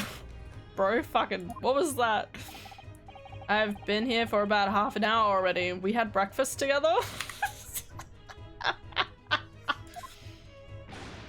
What? Why didn't you mention it before? I, thought you might have known I was here, you know, because breakfast? Iris is quite right. You're clearly lacking in vim. So much so that I didn't notice your presence. God, I love this man. Thanks. But of course, I deduced the reason perfectly well with some simple observations. What? No way. Let's see, yes. For example, your tousled hair this morning with all its unruly spikes. Clearly, it can be deduced, therefore, that. Let me stop you there, Mr. Sholmes, because I think I can see where this is going. My hair always looks like this. It always has, ever since we first met, in fact. Oh, really? How interesting. It just doesn't look like a haircut, as such, I suppose. Thanks again. Really love the dry humor. It just makes me think of, like, my sister. My sister's very much the type of person, the deadpan. Thanks. Crossed my mind recently that it's been 6 months now. 6 months? Since I was forbidden from working in court. So I've been wondering how much longer I'm going to be banned. Oh, well, that would explain why you seem rather glum. Don't you agree, Hurley? What is happening?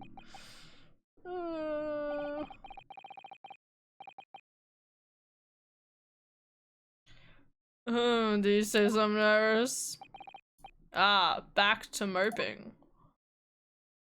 What is happening?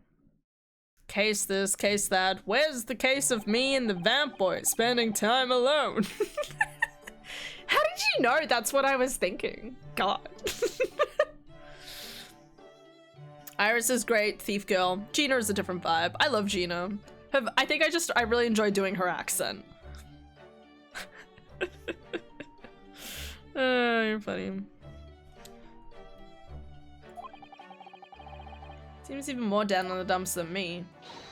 I know, and the great exhibition is open. You'd think you'd be excited. Oh, why don't we all go see it together? I want to, of course I do, but I can't. Not for the time being. Why not? Why not? Why not? Because I'm a great detective after all. So you're embroiled in some tricky case that you can't be distracted from, is that it? I don't remember hearing that you're working on a case, Hurley.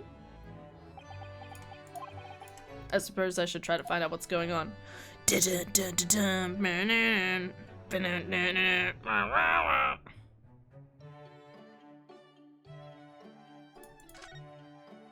Oh god. She's just different vibe. That's the great thief in the OG games, you know? Yeah.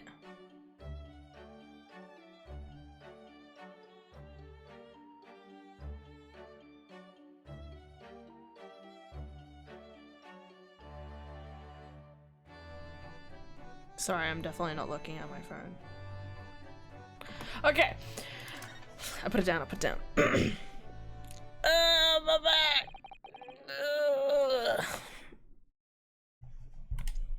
Oh, hi Balvin! Half a year now. I took in the defense of a young girl in a trial heard of at the Old Bailey. To be a part of a far-reaching plot for the British government. In the course of the trial, it was found that I was an unavoidable, yet the state was an unavoidable mistake. Oh, right. He was for tempering with the crime scene. So this was his punishment, 6 months without being in court. Okay.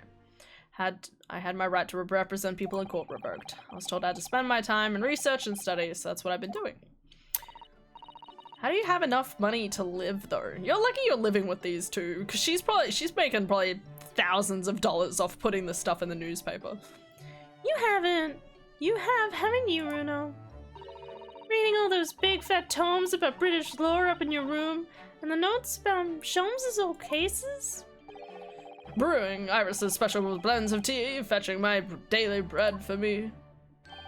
You've become something of a manservant around here. Start in the silverware next, Master Naruhodo. Wow, fuck you. Well, I'm thinking of going to ask the powers that be to reconsider. Specifically Lord Strongheart at the British Supreme Court. Lord Strongheart? Ah, the delightful LCJ. Not my favorite fellow. He's not mine either, but he's the man I have to talk to. I'm still convinced he's a bad guy. Though I will find it rather refreshing if he isn't either. He's just a very intimidating figure, right? So you sit there and you're like, what does he know? What is he up to? He's suspicious. But there's equally the possibility that he's like just insanely like lawfully good, right? Like lawfully chaotic good. You know, where he's like, I will do everything by the law. Absolutely by the law. He's the one who can grant permission for me to start working in the courts again. I came to Britain to become the best lawyer I could. I've been a good boy. Whole of London was swept up in this great expedition, doesn't it? The most advanced science, the most modern technology, the finest work of arts and feats of engineering. For the next 6 months, our capital will be showcasing these things and the world will be watching. Oh, do you think what I'd like to do? I'd like to look down on London for one of those lovely balloons. Look down on... Do you mean those things? Fly? Yeah, of course. They fly high in the sky and don't even need wings to do it. All you need is hot air. But how? How does hot air have anything to do with flying? It makes no sense. I can't understand it at all. That's true of a lot of new scientific discoveries. Most people can't understand them at first. But in 100 years' time, all these things will be common knowledge. And there will be airplanes flying through the sky and everything will be A-okay. I suppose they might be. Mind you, some of the science being demonstrated seems very questionable. Something went wrong in the opening experimentation stage yesterday, apparently. There was a huge explosion. Still, I wish I'd seen it, though. I'd love to see how bad some of these scam experiments really are. Says the innocent 10-year-old. Again, it's just so good. See here, every page of this paper carries some article or other about the Great Expedition. But the brighter things shine, the darker the shadows they are cast behind them. Like Frankenstein. Personally, I find myself drawn to the darkness, to the impenetrable. That is my proper atmosphere. Says the man who's like kind of an idiot, but also kind of not. This guy confuses me.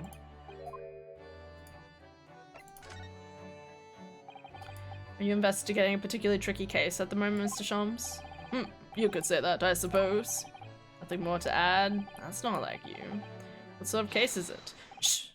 Quiet, Mr. Naruhodo. We must not discuss it here. You never know who might be listening.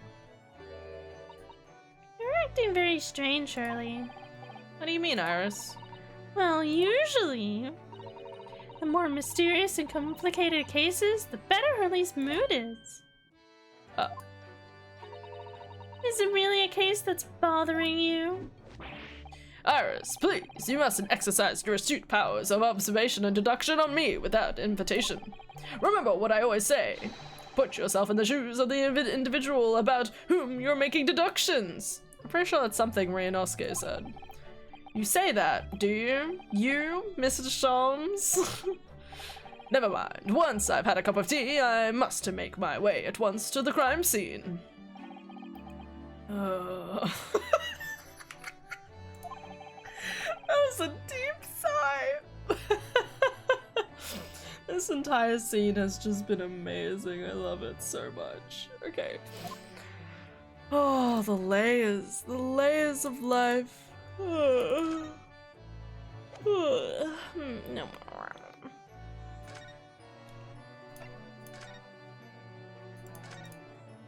Dead man. Every article on the front page is news about the Great Exhibition. Public experiments, cultural exhibits, positive and hopeful about the coming century. It's all gonna go to shit, mate. Wait a second. The Reaper attacked Lord Van Zeeks and compatriot cornered. What? Okay, hold up. This is way more important. I mean, lost cat. That's even more important. Where's the cat? Some is good looking one that is. Wait, what? What's the matter, Runo? We know that man. The Reaper attacked. That's Lord Van Zeeks. That must be what Mr. Sholmes was talking about. Does he know any more, I wonder? My precious man. Ruffians aim to intimidate a man of justice. Compatriot. His compatriot with them? Who's the guy? Do you think we'll find out he's a prince? Find out that B symbol is on his thing? King Christian the 8th Rev something ruling awards Mitchells. Okay, I don't think that's pertinent. First test of matter transport device, which didn't go down well. 10 pages, 1 penny. 10 pages, 1 penny. King Christian the 8th, I love that guy. Kitty! I lost Kitty! I'm 100 years...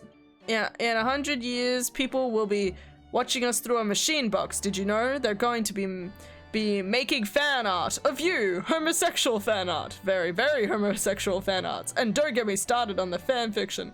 What the fuck are you talking about? Oh my god. Can I also just say, it's kind of funny to think that, like, I don't know about you, like, whenever I think of, like, the original, like, Sherlock Holmes series, I don't really have an image in my head. Like, yes, I do think of, like, Benedict Cumberbatch, obviously. And yeah, you can, like, think of this guy too. But it's probably, like, it's not even pertinent to, you know, the actual, like, original book. Like, I don't know what the original book describes him as, is my point. Time to pull it out. I don't know where it is. I think it's in the other room. It says in the paper that Lord Van Zeeks was attacked. That's terrible. You know the legend of the Reaper of the Bailey, of course, don't you? Only too well, in fact. Yeah. God, he's so pretty. I mean, yeah, we've been here. We've been here. Don't worry. London's finest rogues always find ways around the law. They'll stop at nothing to secure an acquittal at trial. Falsifying evidence, paying sham witnesses, threatening jurors, bribing judges. But even such devious tactics as these cannot save them from the hand of the Reaper. As you've experienced yourself, haven't you, Mr. Naruhodo? Yep, I've seen the Reaper's retribution at work. Many of these criminal rogues are reckless and quite unafraid to die. If a leader among them, their fraternity, is seen to have been taken by the Reaper, retaliation like this does occur. Really, the capital has a never-ending supply of such scoundrels. So, do you mean Lord Van Zeeks has been attacked like this before? This isn't the first time? He's quite an accomplished combatant, you know. He doesn't take these attacks lying down. Although, it seems that his assailants were armed with guns this time. Oh my goodness, is he alright then? Is Lord Van Zeeks hurt? Does he need first aid? Does he need mouth to mouth? Just asking for a friend, asking for me, asking to visit him in hospital to see if he's okay and if he needs mouth to mouth.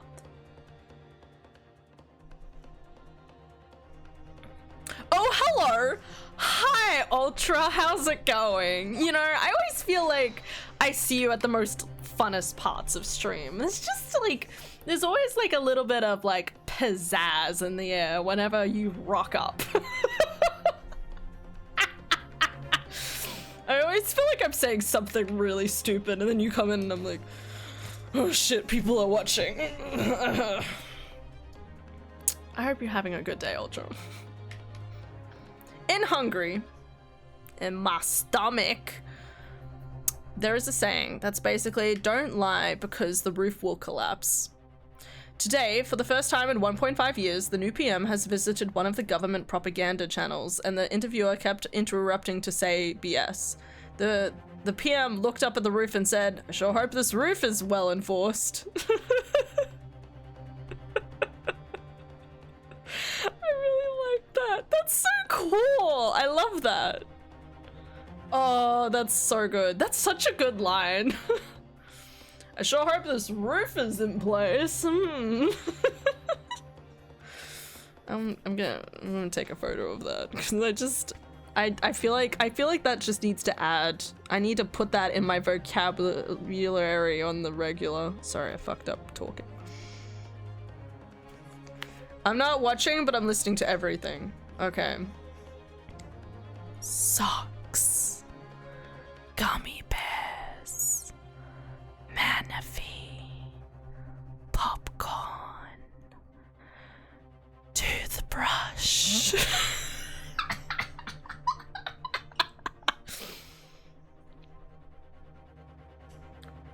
He also said absolute cinema twice today. Did he really?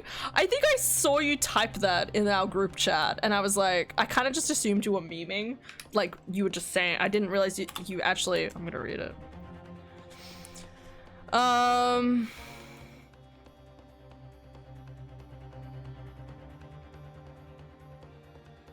God, no, I can't see it in our group chats. There's a lot of stuff. I'll read it. I'll read it later. Oh, Magia actually said absolute cinema when he was responding to a lot of applause and cheers while going inside to meet with the president. I just love the idea of, you know, you are the person who's about to become president of an entire country and you're just sitting there and you're like, absolute cinema. You know what's funny? I've seen that quoted a lot in Doug Doug, but other than that, I don't know where that meme's from.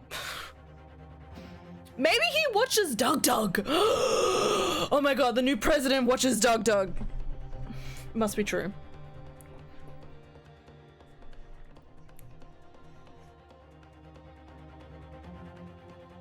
Once when going for a meeting with the president as a joke, then again when he and the prez saw Orban on a balcony reading during their meeting. Absolute cinema. My dear fellow, how on earth would I know? Well, in the article here it says, as to one of Lord Van Zeeks and his condition, all will be revealed in tomorrow's morning edition. Ah, I see. Well, we shall have to be patient then. No, I can't wait until tomorrow. In that case, you shall have to inquire with somebody in the know. But who? Lord Strongheart, perhaps? No, he's clothed. Well, I must be leaving now. Yeah, understood. See you later. Shana! Shamsa-san? Ah, you really are a shameless liar sometimes, my dear fellow. What? You seek to put me off my guard and follow me, don't you? Well, you would be wasting your time. The thought hadn't crossed my mind. Now I'm wondering where you're going. Ha ha ha ha ha. Well then, Jana, indeed. Listen to him, he's still laughing on his way out the door. Oh. Alright, Rhythm, let's get going. Iris, what are you wearing? I've got change to see the great expedition. You're gonna take me. Yeah, what? But I was just about to go to the Supreme Court. Oh, well, that sounds fun too. You gonna take me there then? She's holding me at gunpoint. Alright, fine. Just lower that weapon, would you? Oh, of course. And after the Supreme Court, then we'll go to see the great expedition together. Exhibition. I'm so good at words. Oh my god. He actually is online for bits. He even did a Reddit armor. I've forgotten what armor means. Like 2 years, but his account was banned due to Orban trolls. Orban trolls. Ask me anything. Alright. I'm just imagining like... Cool. Orban trolls. Anyway, let's go to the LCJ office. I really want to go to bed. Oh my god, I keep forgetting I gave Lord Strongheart the same voice as fucking Iris. It's been 6 months now since I was last here. But some things never change, like the sense of foreboding I always seem to feel in this place. Doesn't seem to be bothering Iris at all though. She's happily reading over there. Oh, I love this place. I always find so many interesting books here. Of course, I was forgetting that you've been here before. Time we came here 6 months ago. Ah, I understand you wish to speak with me. I am even squeakier than Iris. Don't ask questions, it hurts. Oh, Lord Strongheart. I trust you've been keeping well. Let's see. Since you arrived and requested an audience, it's been 4 hours, 32 minutes, and 26 seconds. I've kept you waiting a while. My apologies. No, not at all. I like nothing more than standing around staring into space. What it's like to be at an Australian Centrelink. Good to know. Good to know that doesn't appear to bother him at all. Male Strongheart, LCJ of London. Recap. As you will be aware, the Great Exhibition of London is now underway at last. We're extremely busy as a result, policing the grounds, guarding the new technologies, dealing with petty crime. And furthermore, as of next month, we shall open the International Forensic Science Symposium. Oh, I've not heard about that. Investigating authorities from former 40 countries around the globe will be taking part, including from your land. Forensic science is the future. The world must embrace it. Must Never change, Hannah. I am trying my best over here. There's so much oxygen in these lungs. As we're losing the hosting nation, We are. I don't know what I'm doing. as we're the hosting nation, I have much to do, and it is my highest priority. If others must wait for my attention as a result, so be it. That was a long way of saying that. So, you wish to consult with me? Of course, I can very much imagine what this is about. Thank you for agreeing to see me. I want to be allowed to start working as defense lawyer again. That's what brought me here today. Come on! Reno, just take a deep breath. Calm out with it.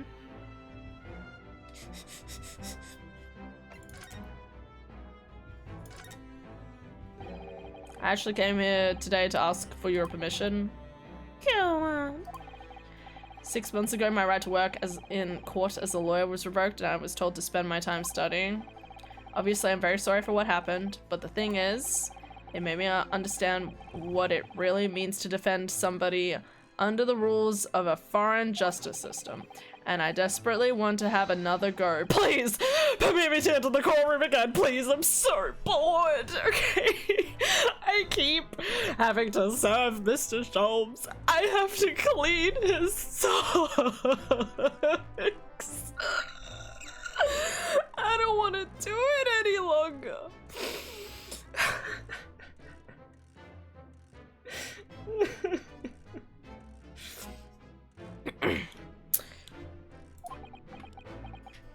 Fucking boring. I tire of your insolence, Mr. Naruto. Yeah, here it comes. I'm sure you haven't forgotten your position here, have you? At best, you're a substitute for your compatriot. This was never your intended role. Oh, well, that's true. Recapping the past. Recapping the future. Mr. Asurgi was my best friend, you see. That's why I can't leave it unfinished. I have to fulfill his calling for him. And marry Mr. Sholmes. Wow, who said that? Anyway. He's calling you, saying, has it never occurred to you that perhaps you know nothing of his true calling? Well, we know that. Sorry. The mission with which that young lawyer student was charged, what do you suppose it really was? What do you mean? Mission? He's not making any sense. We know he's had a mission from the beginning. Never mind. I've read all the reports you've submitted over the past 6 months. It's clear to me— Wait, really? It's clear to me that you regret your actions and have been studiously obeying your revised instructions. I know this guy is very, like, by the books and, like, by the time. Like, everything's gonna happen exactly to time.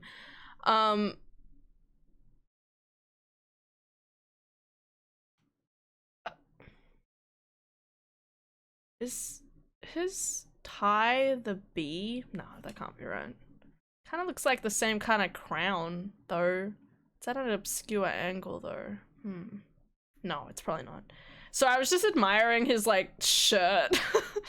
I was admiring his shirt because I was like, oh, it's like the clock of the times and stuff like that. And then it's like the minute hand and stuff down here. And then I was like, hang on, that kind of looks like the same symbol as what was on the collar, but maybe not. Anyway, this guy is very by the books and, like, you know, has to have everything scheduled in, but it's still funny to think that he still has time to sit and, like, read through this, like, this other guy's, like, legal book stuff. So you were marrying Lily. Did Hannah do something incredibly Hannah? No, it's just me. I'm pretty normal. I say things and I hang out. Do you mean? As of this moment, I reinstate your license to practice law here in Great Britain. Thanks, buddy. Thank you so much. Thank you very much.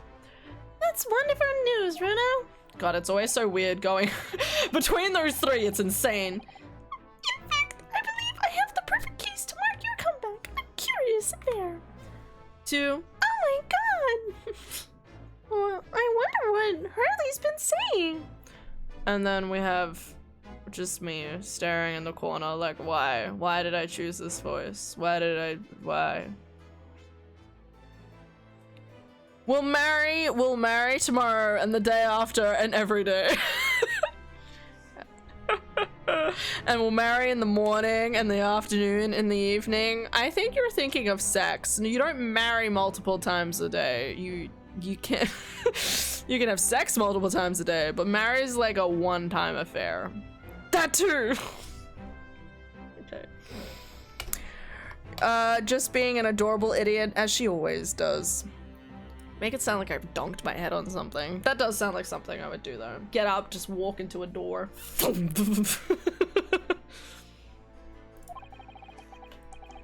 Oh, I'm already so tired of doing his voice.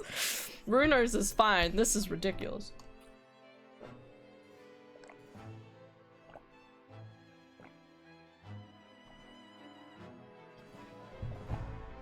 You can marry as many times as you want, Han.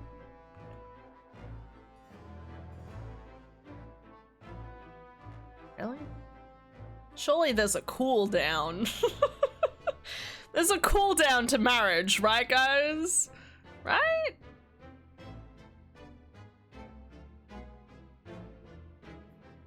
Raise tiny orb. Hello. Nope. Elmo cooldown. What else would you call it? Hello. I hope you're having a good day today. And remember to clean those stinky socks. Okay? I'm watching you.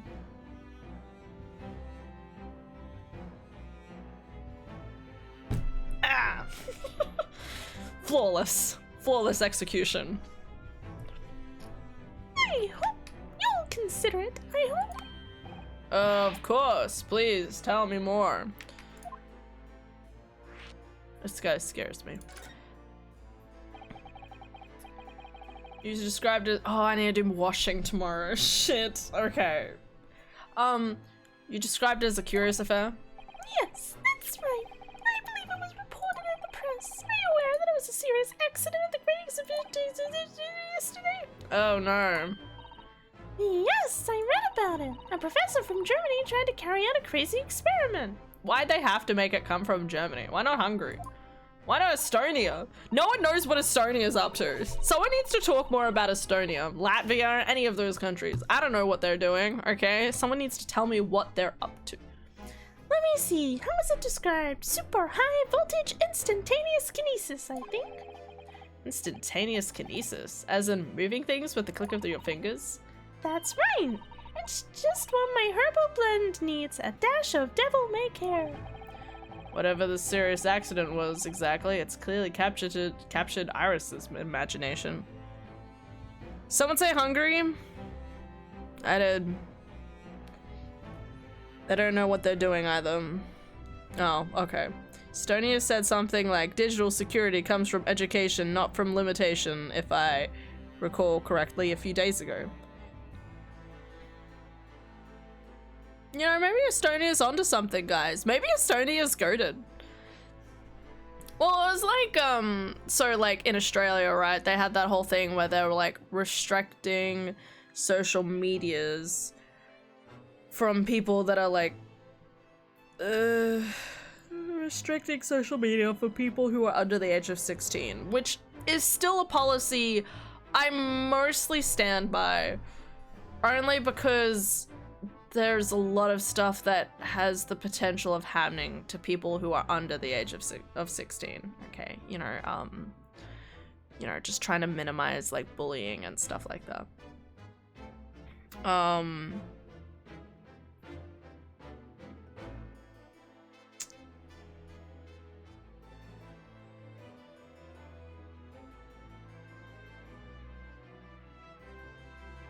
What was my point? But it does sound interesting, the idea of like, obviously you need to educate everyone on like, I would argue my school did quite a bit of education on like cyberbullying and stuff. At least I remember it being fairly pertinent across all of my year levels.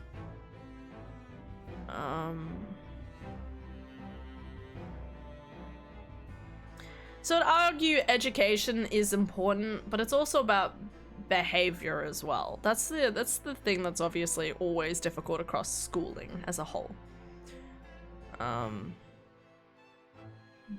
Someone's behavior and learning can openly contradict each other. You know what I mean. Anyway, let's not think about that. Oh, I'm so tired. It's actually a really digital country. It's pretty cool. I would argue the devices we as a collective give them are more the issue. There's that too. Because like, again, like half the issues that I feel like that happen with like digital media and stuff always comes down to what those parents be doing. You know what I mean? You know, like the amount of people who are like, my baby is crying, quickly give them a screen. I don't know about you, I would like a plushie. Or just anything, something more tactile, something that activates the imagination, not something you just stare at forever.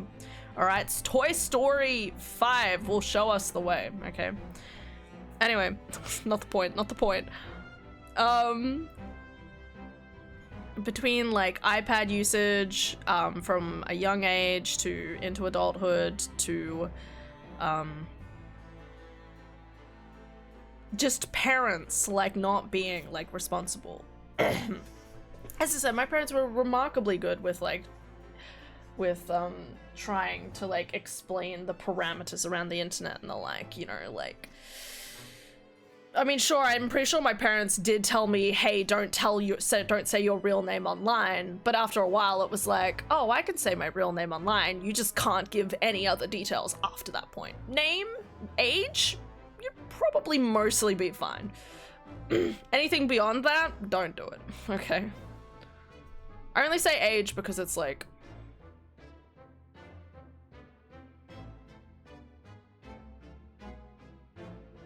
Well, yeah. It depends.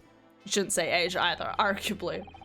But I'm just saying, if no one can tell, no, as long as you're not giving incriminating evidence for anyone to be able to find you, technically age doesn't mean anything.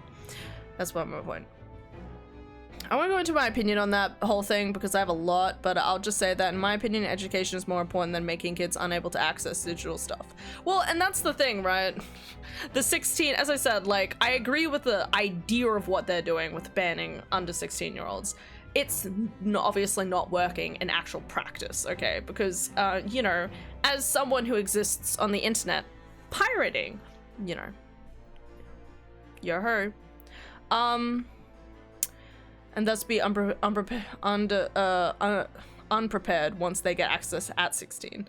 The government just wants excuses for this yummy identifying stuff. Yeah, there's that a worry too. Oops. Ignore the top end issues, just like fights in schools. Never good, sure, but before every kid had a 1080p instant upload machine, that shit stayed isolated. Now, something happens, everyone knows, and it ends up everywhere. Yo-ho! A pirate's life for me.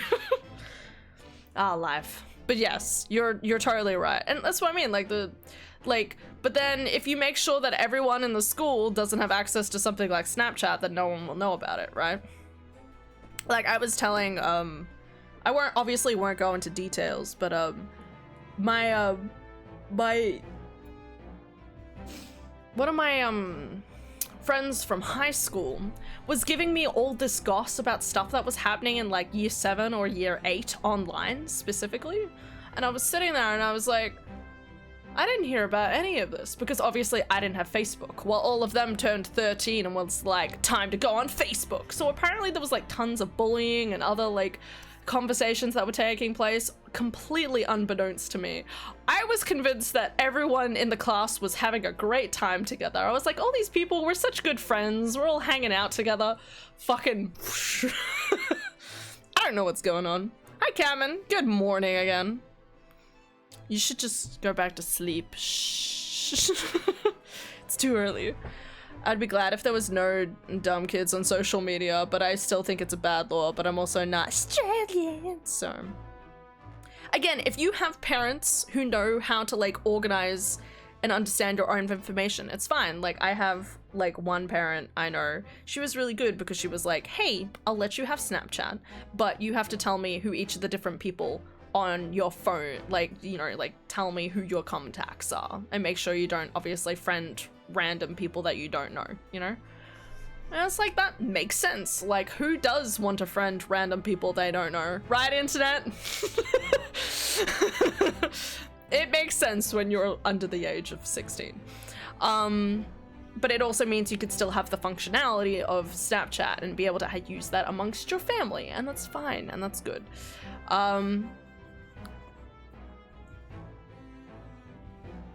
Oh, look at that. They're doing it. Lily Kamen. Spurring positivity. I mean, I friended you and Lily. We're adults, okay? We're adults. Sorry to break it to you. Okay, I'm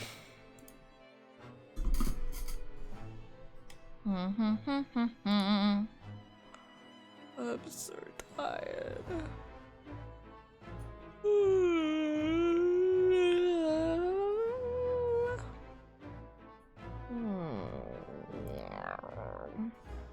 Alright. Just looking at the different sections I have yet to go through. I'm taking my time. We're adults. I hope so. I'm just a child with a drinking permit. That's a good take. I like that. I'm just a child with a drinking permit. I definitely am like, I'm an adult. How many plushies do you have, Hannah? Not enough is the answer. Anyway. Sir, Mr. Odie, Osman. He's an inventor and a well-known figure in society. A large explosion. A man died? The man responsible for the experiment was Professor Albert Hairbrain! Are you serious?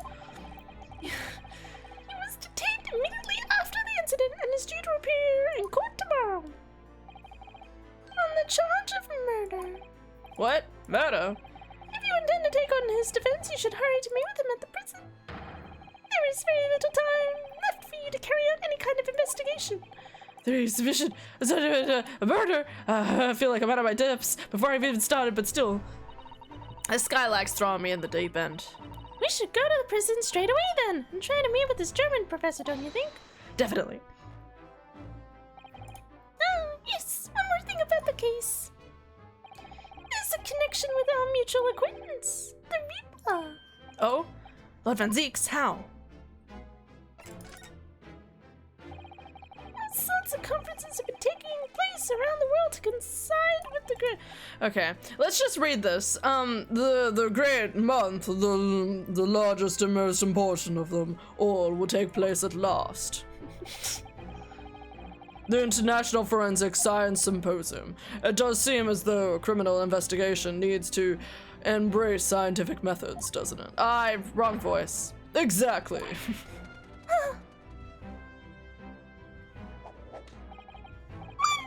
The global epicenter of culture, science, and wealth. Now, a population exceeding 6 million. Sadly, crime in the capital is growing at a similarly startling rate.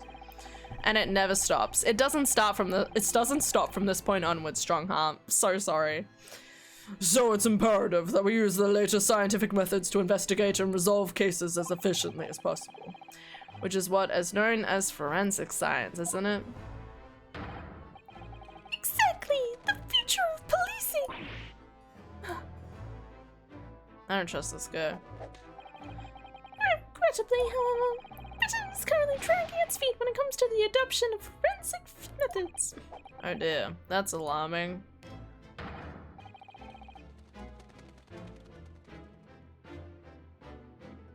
Exactly, it's extremely alarming. If I were Her Majesty's Attorney General, you could be sure the numbers of crimes committed and resolved in London would be very different to the current numbers. Okay, this is the beginning of like, hey, maybe don't trust this line of thinking, okay? This is not, as I said, lawfully bad, okay? I could cite 12 solid arguments and 223 individual reasons to support my claim. Okay. Bro, you just need to sleep more at night, okay? If that's what's keeping you up at night, go to bed.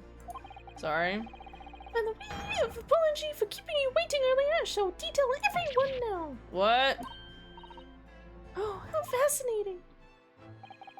No begins.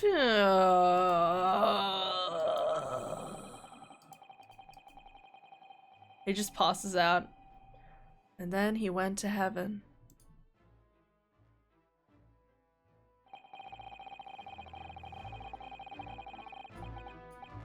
And that more or less sums up my feelings on the matter in the simplest of terms, of course. Essentially, to formally establish a forensic investigation division within Scotland Yard. That is my mission. Right, yes, that's wonderful. Exactly. Wonderful is precisely what it will be. Really? Iris isn't paying attention at all. She got a nose in another book now. Oh, is it over? Did you learn anything useful? I actually drifted off for the most part. He's surprisingly ardent about forensic science.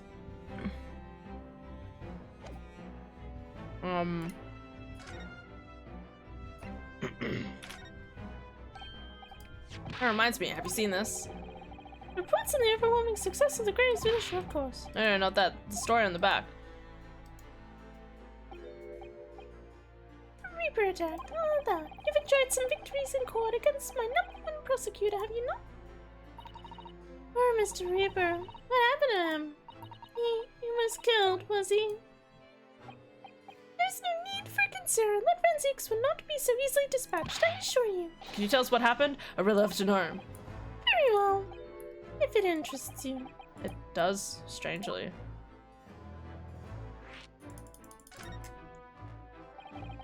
Fortunately, Lord Van Zieks emerged from the attack unscathed. Street ruffians are no match for that man. He's a very capable fighter. God, I want to see him fight. I mean, I'm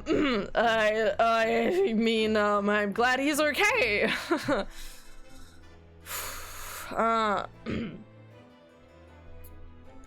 Me and my aunt has been sending memes ever since the election. Yes, I did see that. I think that's really cute. I love that. But that's incredible. They were armed with guns. Why was he attacked though? Do we know? It's related to events that occurred a month ago. The leader of one of the capital's criminal organizations was indicted and prosecuted by Van Zieks. But the man was acquitted. I've no doubt. Large sum of money were involved behind the crime scenes. Large sum of money. A deplorable situation. Members of the jury were bribed, it seems. However, despite winning his freedoms, the man in question met a dramatic end yesterday. But you're not suggesting that was the work of the Reaper, surely? The victim's henchmen certainly seemed to think so. It was a man by the name of Asman. Odie Asman. What are the chances of that? Did you say Asman? It's the man who died in the big explosion at the Great Expedition. Yes, known publicly as an investor, but in reality, the head of a significant criminal organization. Unbelievable. I wonder, could I ask you something, Lord Strongheart? Try me! Fucking fight me, bro. Why do you use Lord Van Zieks as a prosecutor? All the criminals who manage to get off in court then meet with mysterious ends outside the courtroom, and fearful of that fate, they seek to strike at Lord Van Zieks first. I know there's no evidence that he actually is the Reaper in that sense, but still, something's clearly going on here. Van Zieks worked for the prosecution service for two reasons. Firstly, the man is the best prosecutor in the capital, bar none. How many foils against me every time? And secondly, any deaths of criminals that have occurred outside the courtroom following his trials are nothing to do with him. Are they though? That doesn't make sense. How do you explain the way so many have died if not by someone's hand? Van Zieks may have earned himself the moniker of the Reaper, but he is no killer. I agree with that. He's a killer. Queen, come back and give him teens. Down a night with a laser beam. I am so tempted to send some memes in the family group chat just to see the chaos. Just see what happens. Do it, I dare you. No, well, do it cautiously. Maybe start with a very low tier meme and then go up from there. So he will continue to prosecute on behalf of the crown. I definitely get the impression that obviously either someone else is behind the scenes just making it so that people die anyway, or maybe not. Like, it can't be pure coincidence. I know it sounds crazy, but it could be. Unless he wishes otherwise, of course. Kisses for the prosecutors. I want to meet an actual prosecutor now. Just a little. They always seem to be so sexy and cool. Surely all prosecutors are gorgeous men and they're like late 20s, early 30s, right?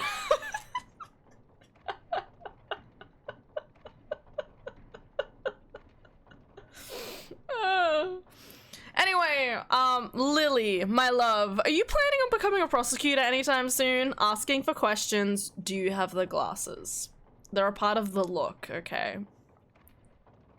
I am now! Think about the money, Lily, think about the money.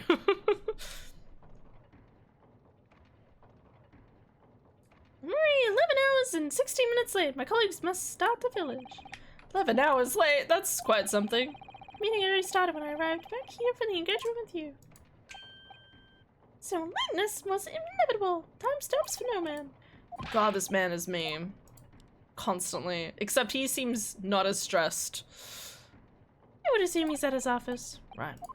Go talk to him about the cat. Wow, the derision. Away with you now. I'm leaving Professor Hairbrain's defense entirely in your hands. Of course. Thank you, my lord. Bye. Okay. Prosecutor's office. Prosecutor propaganda. Look at this man's room. How is this guy not related to Miles Edgeworth? Different coat of arms. Oh. So is this the legendary Reaper's office? Yeah, it appears so. It sends a chill down your spine, doesn't it? What an amazingly deathly atmosphere. Oh, was that? Well, that's ominous.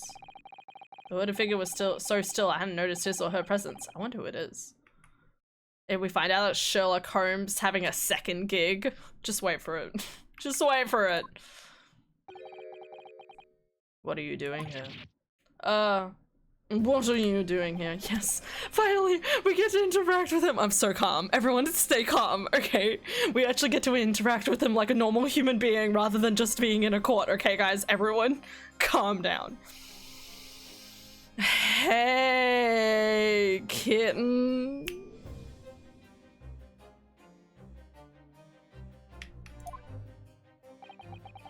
He's as unwelcoming as I thought he'd be. I don't know about that. Actually, maybe even more so. Oh, I am glad to see you're well. I am. I love him. I'm so sorry. Okay, I don't have any prospects in real romance, okay? I just got to admire the pretty man, okay? Let me admire the pretty man. So who's the person over by the wall being punished for something or other? No punishment is taking place here. That's my apprentice, and he's sitting there of his own free will. I didn't know you had an apprentice. Must be the same person who was pictured in the newspaper. Just wait for it. We find out the apprentice has been killing all of the people related to the Baron von Zeke's cases because he wants to prove that he could still do stuff. Let me reiterate. He wants to prove that, like, just to ensure that obviously if a person is actually, like, bad, actually does die. Yeah. He's very able in combat, a requisite skill for anyone under my tutelage. Are you referring to the attack on the Reaper that was reported in the paper? The Reaper. I'd be interested to know the Reaper's true identity myself. Assuming that is such a fabled fiend genuinely inhabits our great courtrooms. So pretty. I'm so calm. Lord Strongheart said that the assault last night was some sort of revenge attack. True, carried out by henchmen of Ode Asmund's criminal organization. Can I just say, this guy is supposed to hate us, but he's still having this whole conversation with us. Giving us all the information that we require, arguably. The investigation meant their arrests were imminent. Presumably some hoped to kill me before that happened. Ode Asmund. He's always masquerading as one of London's most powerful financiers, a global investor, but his enormous wealth came to him by underhanded means via his criminal activities. And he used that money to buy himself a verdict of not guilty when he found himself in court, didn't he? Being prosecuted by you, Mr. Reaper. But that man got his comeuppance in the end. Yesterday, in fact, in extraordinary circumstances, it was a most unusual cause of death. I know about that. It was super high voltage instantaneous kinesis gone wrong. Mr. Asmund died when the demonstration on the public experimentation stage ended in an enormous explosion. Correct. And you think I have some kind of divine ability to cause an accident like that to happen, do you? Well, no, that does seem a little far-fetched. Like the Pokemon.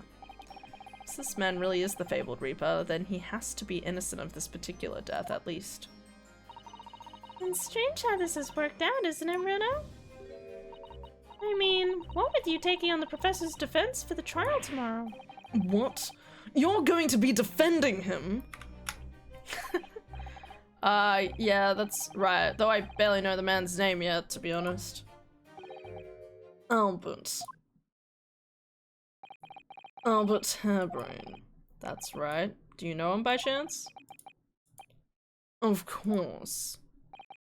He's a contemporary of mine. We were at university together. Nice. You're... What? Dang. I understood that Professor Harebrain was from Germany, though. Harebrain's from a respectable British family. After graduating from the University of London, he moved to Germany to carry out research, that's all. So you were students together. I was in the faculty of law, of course, and he in science, so our paths rarely crossed. But we, like, totally shared a kiss one summer night when we were sharing a dorm together. But that is not for you to know.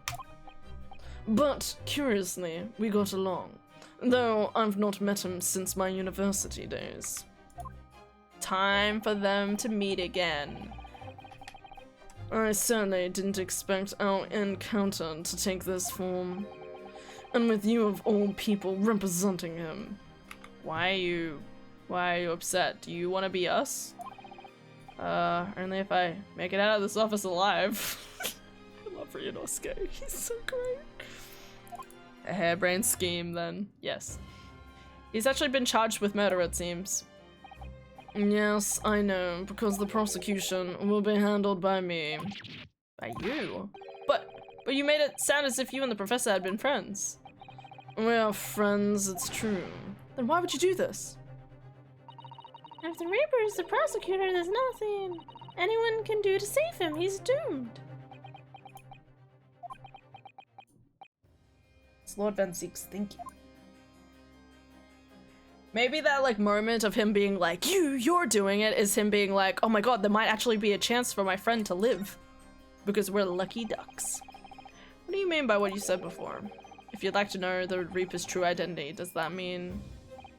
I'm a crown prosecutor and a mortal like any other. I'm no demigod. But they've all died, haven't they? The people you've prosecuted, I mean. Whether or not the trial ended in a conviction or an acquittal. I mean, Saseki's fine. Those I prosecute are the vilest wretches of our society. People who, without question, deserve to be found guilty. The world is a better place without them. Whoa, whoa. Hey, Dom. I didn't realize you thought that way about me. No!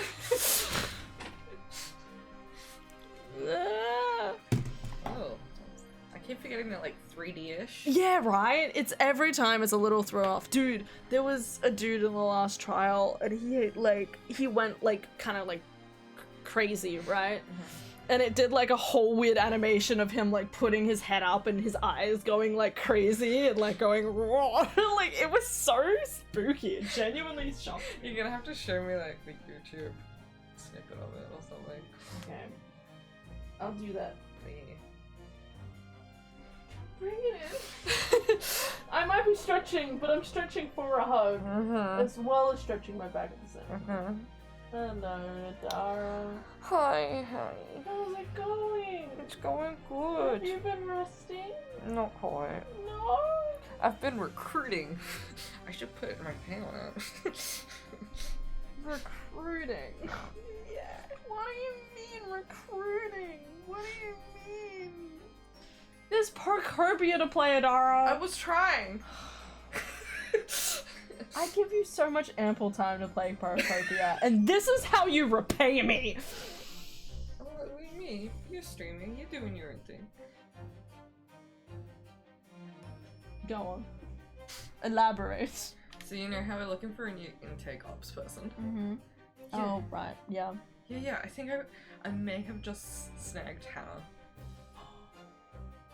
Wait, is she from North or is she from another place? She's moved across to another place, but I was like, how are things? And she's like, actually quite bored. I'm really understimulated here. And I'm like, so can I entice you into a job offer? I was like, perfect. I got my timing right. It only took me 4 different people. I was talking to Ed and I was like, yeah, I was like talking to Ed. I'm like, hey, there wouldn't be anyone that's happening to want to leave soon that would actually be a great fit. And he's like, to be honest, I've already been throwing people your direction, but they're not quite there yet. And he's like, but give it 2-3 more weeks. I'm like, done. He might just come out with a horde of people. I mean, honestly, you need the participants to be able to hire them all, though. Yeah. And then she's like, have you asked Ed? And I'm like, yeah, but he's got long service leave coming up. And I'm like, oh. And because she initiated it, I was like, kind of like hinting that he might, even though I have a fucking idea. So I'm like, maybe that's pulled her in a little more. And again, Hannah was pretty good, wasn't she? Hannah was great. She was a gun, like nothing you've ever seen before.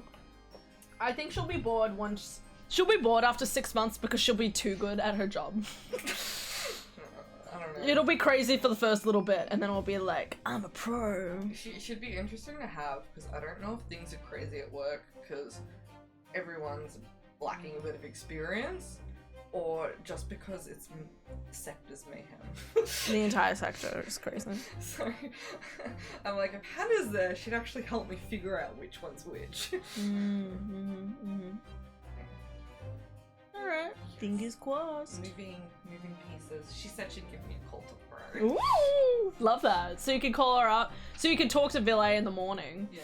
And be like, hey Ville, I'm gonna talk with someone about a possible intake role. Love that. Pardon. Sorry, we're gas bagging, guys. Love that. Look at you trying to. I'm networking. You are. Look at her go. Yeah, because I've contacted a couple of people from my previous workplace, and one of them's like, no, I'm good for now, and another one's like, oh, my contract ends in November, like, yeah, give me a call then. Yeah. And I'm like, hey. Love that. And I'm just like, well, let me know if my previous workplace goes to shit, and I'll try and get you a job enough. Look at you go, dog. Yeah. Because it's literally, like, not even a kilometer from the previous workplace. Like, It works, yeah. It works for them. It just works. They're like, yeah, what's a little bit better? The only thing that might not work is hard work. But that's always good. Yeah. Anyway. Love you, dog. Alright. Hey, guys. But that's not true of Mr. Natsume, for example. He wasn't a vile wretch at all. Nor was Ginny, in fact. She's ever so hardworking now. I can't deny that since I encountered you, things have taken a turn. But the point is this. Oh my god, he said it. He said the line. Oh my god. If any of those vile wretches that escaped justice subsequently died in mysterious circumstances, it was at the hand of their own kind. It's not my work. I know that. Lord Strongheart said the same. He believes you're not involved in any way. But you were attacked by those ruffians because they believe it's true. The fact is, since people started to call me the Reaper of the Bailey, the number of serious crimes in the capital has dropped substantially. Oh, shit. Okay. That's kind of impressive. Oh. It would appear that even the most hardened criminals can be made fearful for their lives. Do you mean to say... I mean to say that if my pseudonym serves a useful purpose, I adopt it gladly and with honor. But it's putting you in danger. You could be killed. If that is my fate, let God decide. Lord Van Zeeks. There's something so funny about our main character just ending with Lord Van Zeeks, because that's such a like a fuck it, just a fuck shit. Just give me a second, guys. Fucking. Thanks, Windows. Fuck you. Okay. I don't know how much of that you guys saw, but whatever. Okay. Hey, love what you're doing with your hair. I'll see you over. See you later, Jenna. Do I need to? Maybe we'll come back later. Oh wait, I haven't examined the room. It's kind of sad that we don't have Sasato-san. Hello, good sir. Talkies? Do you think he's dead? If he was dead, Bruno, he wouldn't be sitting up, would he? I don't know. Dead or alive? He's not dead. That's a lot of wine. There's ancient casks lining the wall here. It's gonna make tons of money from the casks. Are they caskets?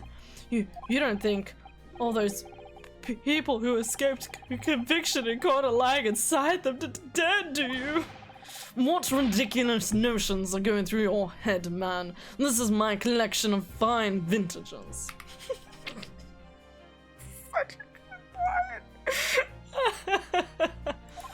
Oh, yes, of course. Thank you for clearing that up. I were just musing to ourselves. Don't mind us, Mr. Reaper. I wouldn't if you hadn't invited yourselves to my office to talk nonsense within my earshot. I love the idea of, like, he's just trying to do his job. Why are the bats here? He's just trying to do his job in the corner and we're just sitting in the corner like, damn, you've got some fine wines. Cool. There were bats. Yes, the ring was familiar, I expect. What about the mute man and the dark cloaked? I thought he was the familiar, not just the flying kind. Must be your dear friend, Mr. Reaper, then. I think the familiar idea is more likely. Scary though, either way. Bro's just making alcohol. Do-do-do. This guy's been planning the security detail in the area. Oh, look! It's a scale model of the Great Exhibition Showground. That's amazing. I wonder why it's here. Perhaps he made it to take his mind off the sadness of being too busy to attend in person. God, this game's funny. Vintages! Oh, this has been worth the wait. Or perhaps he's too embarrassed to queue up for a ticket. Surely it's obvious I'm using it as an investigative aid.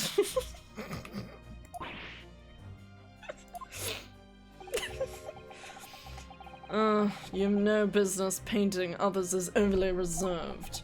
Ugh, really didn't think you'd overhear that. Kinda awkward. You're a nice photo. Portrait really dominates the room, doesn't it? Whoa, look at him. Definitely looks like a prince in that outfit, doesn't he? Very majestic outfit and pose, but sadly, whoever painted it doesn't do a very good job of capturing Lord Van Zeek's facial features. Yes, you're right. I mean, it's not far off, but the artist exaggerated his subject's handsomeness, I think. Oh, that reminds me. I heard Emperor Napoleon of France ordered artists to make him look more attractive when they painted him. However, how vain. That's really not an attractive quality in a person, is it? That portrait does not depict me. Surely that's immediately obvious. Oh, then who is it?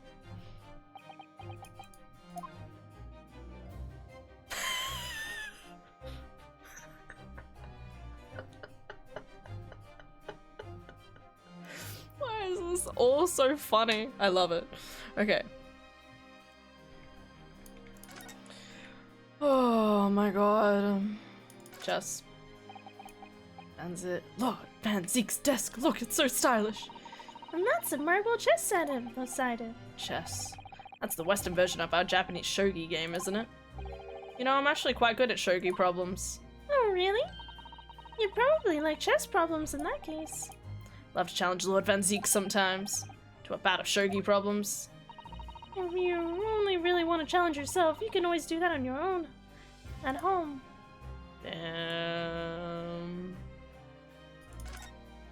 Oh, Fine collection of hallowed chalices and bottles neatly lined up here. My hallowed bottles are filled with the essence of the finest grapes from the finest vineyards I visit. And I personally oversee these chalices being made by the finest crystal craftsmen in the world. Do you really have that much time on your hands? And yet you throw them around in court like they were worthless. Yes, because this imbecile is so unimaginably and repeatedly wide off the mark sometimes. Oh. Before you close your mouth next time, you should consider the poor artisans whose work you defile. So it's my fault. Silly me! How could I ever have thought otherwise? So funny. I don't know if I'm finished talking with this guy. Give me a second. Just gonna double check.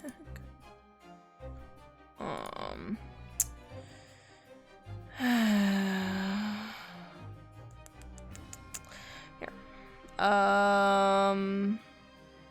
Present the newspaper. Okay, so I do have to present the newspaper again. Lord Vinci, about the article in this paper. Ah, yes. It seems there was a report nearby when that little skirmish took place. I had no idea I had been photographed. It was careless of me, but he looks so good in it.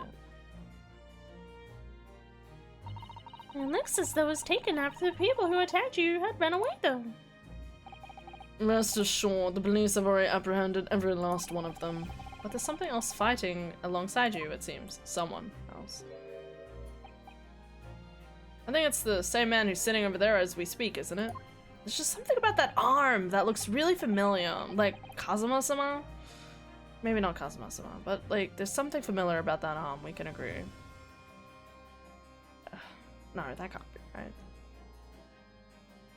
As I mentioned already, he's my apprentice. Perhaps you could tell us a little more about him? Nice information.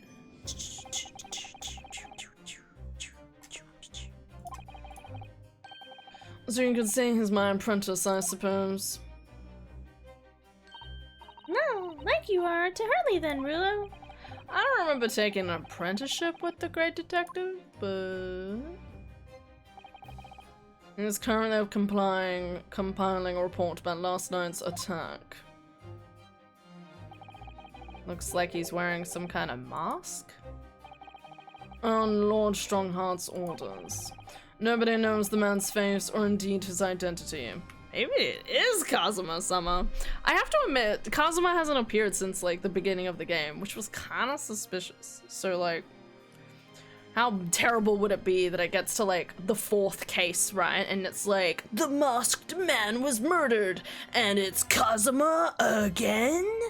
And it's like, what? My long lost friend who I thought was dead was alive, but he died again? Let's hope not. Cut to the clip of that being the truth now. Okay. Clipped. Look, I've been maintaining Kazuma isn't probably dead since game 1. I remember Edgeworth being dead. I know, it was just, it felt pretty, like, okay, admittedly, we never saw the body, which was suspicious. But, like, the lady who said she murdered him seemed so confident that she'd killed him, you know? How'd she die? Oh yeah, he said his head fell on the corner of a bed.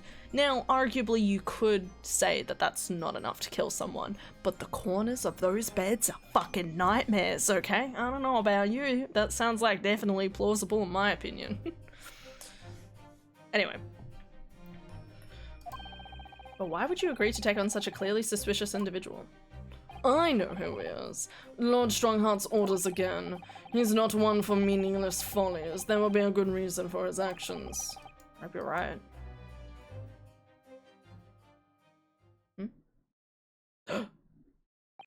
Everyone, analyze the jawline. Is what's something about the jawline, guys? Come on, come on, come on. This could be something that tells us something. I don't remember Kazuma-sama's face enough. Hello?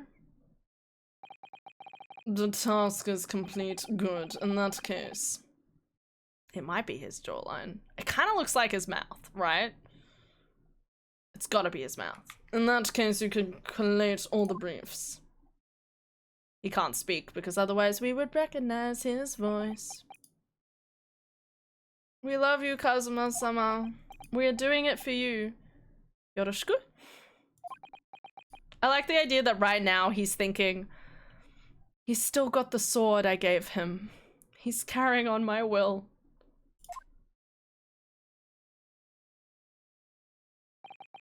Back to work again. That was really strange though. I've never met the man before. I didn't even know he existed, and yet somehow it didn't feel like our first encounter. Oh! Honestly, at this point, it can't be anyone else, right? Don't bother trying to converse with him. He says nothing to anybody from outside this office. Lord Stronghand has strictly forbidden it. Oh, I see. Why is you interested in my apprentice anyway? Huh? Oh, no, I mean, sorry, I didn't mean to. The way he stood there so casually, yet with that flawless posture. It couldn't be. Oh, it's because he's Japanese. Because all the Japanese like sit on their knees and sit up straight like this. And he's put it together. He's like, is he Japanese? Because only the Japanese are comfortable sitting in such a way, surely. That's so funny. Japanese Kazuma, or he's just heckin' gay. Shit. Are they gay or European? Oh, God, what a sentence. Oh, yes, there's something I've been meaning to ask you. Anything. Oh, what's that? That man, is he faring well? Sorry? The one arrested twice in succession 6 months ago with the stoop, the mustache, and the jitters. Mr. Natsume, you mean? Yeah. I'm not sure he'd be very pleased to find out you've identified him from that list, Runo. He's fine, thank you. In fact, I received a letter from him by international post only the other day. I see. He's relieved. He's relieved. God bless him. Well, I think we can end our discussion there, don't you? There's little time left before tomorrow's trial. I advise you to spend it investigating the case. Yes, thank you for the advice and for the conversation. It's been so nice spending time with you. We should have some more tea and bickies at some point. Oh my god. Anyway, see you around. Bye bye. I never expected that Mr. Reaper would be friends with the mad scientist, did you? I don't know, he seems like the type. That's a turn up for the books. Mad scientist? You mean Professor Hairbrain? Yeah, it might be worth quizzing the professor about his relationship with Lord Manzeeks, I think. See if they kissed. See you later, alligator. I'll be gone. I don't have a teleport thing. Wait. Oh, the prison. Right. Both. Caesar style. Yeah. Me. Cell 11. What it said cell 11. That's this one. Oh god, I gotta come up with a new voice for this guy. Oh, there's someone curled up in the corner in the back room. What's his name again? Albert Hairbrain? Excuse me, Professor Hairbrain?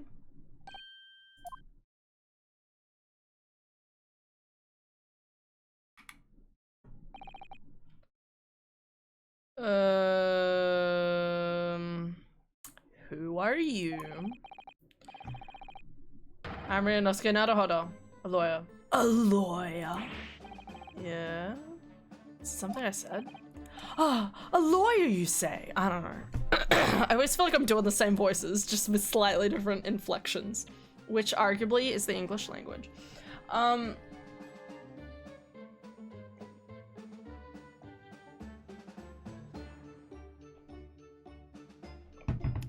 Okay.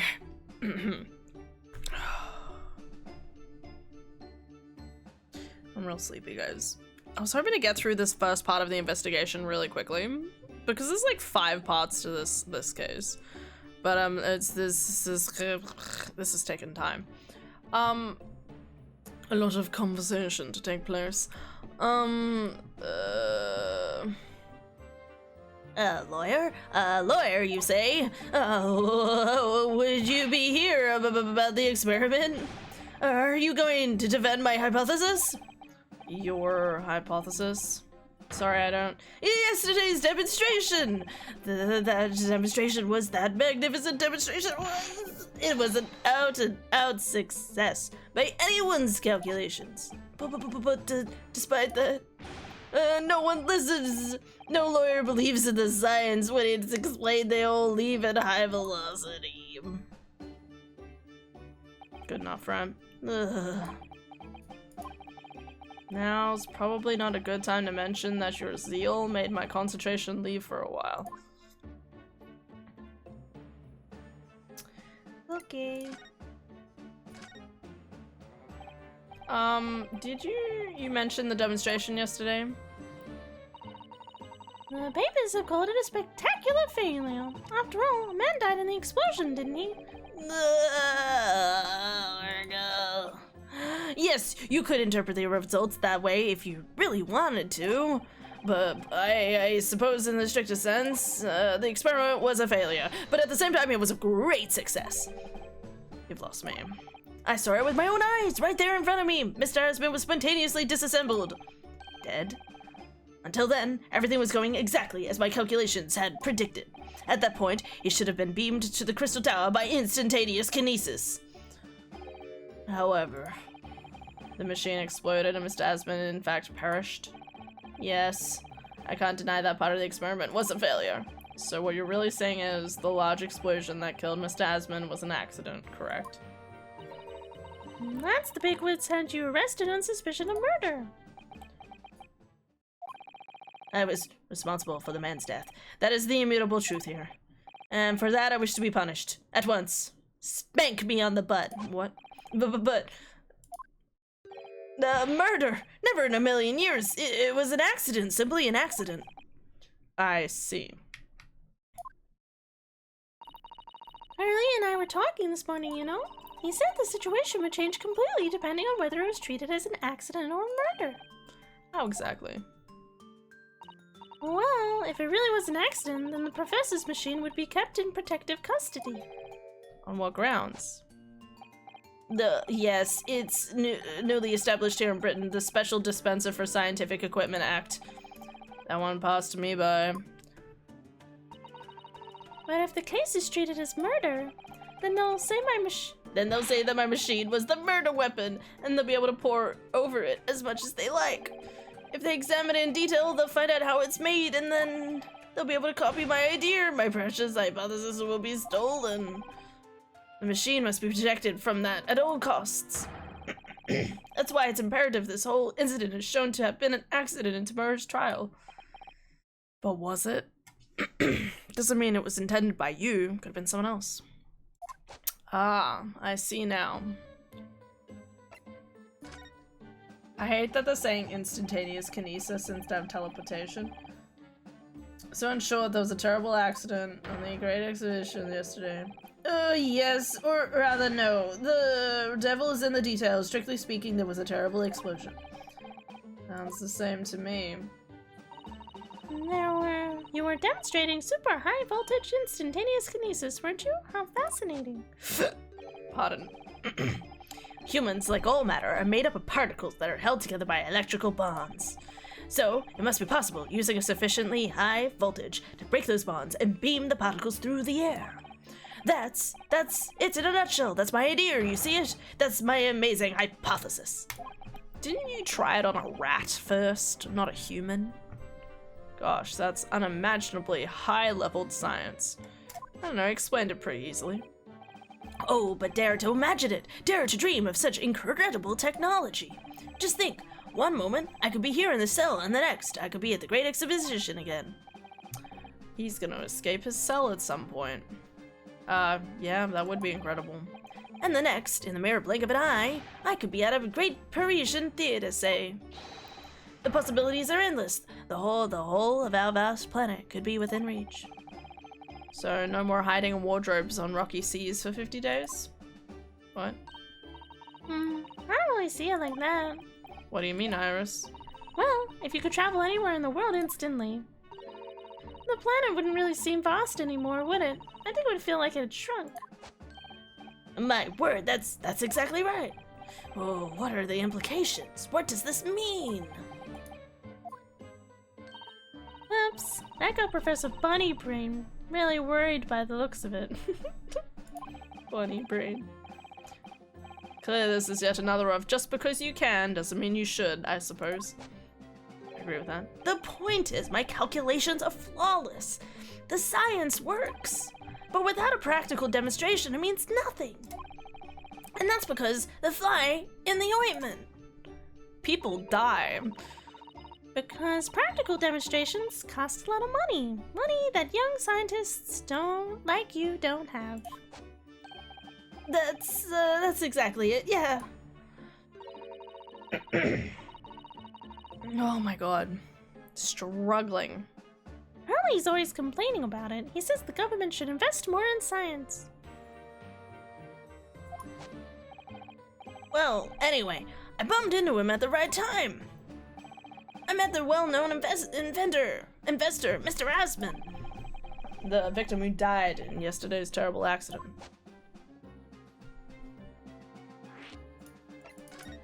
Oh my god. Yes. I understand Lord Fenzeeks is a friend of yours from your university days. Yeah, that's right. He was studying law whilst I was studying science.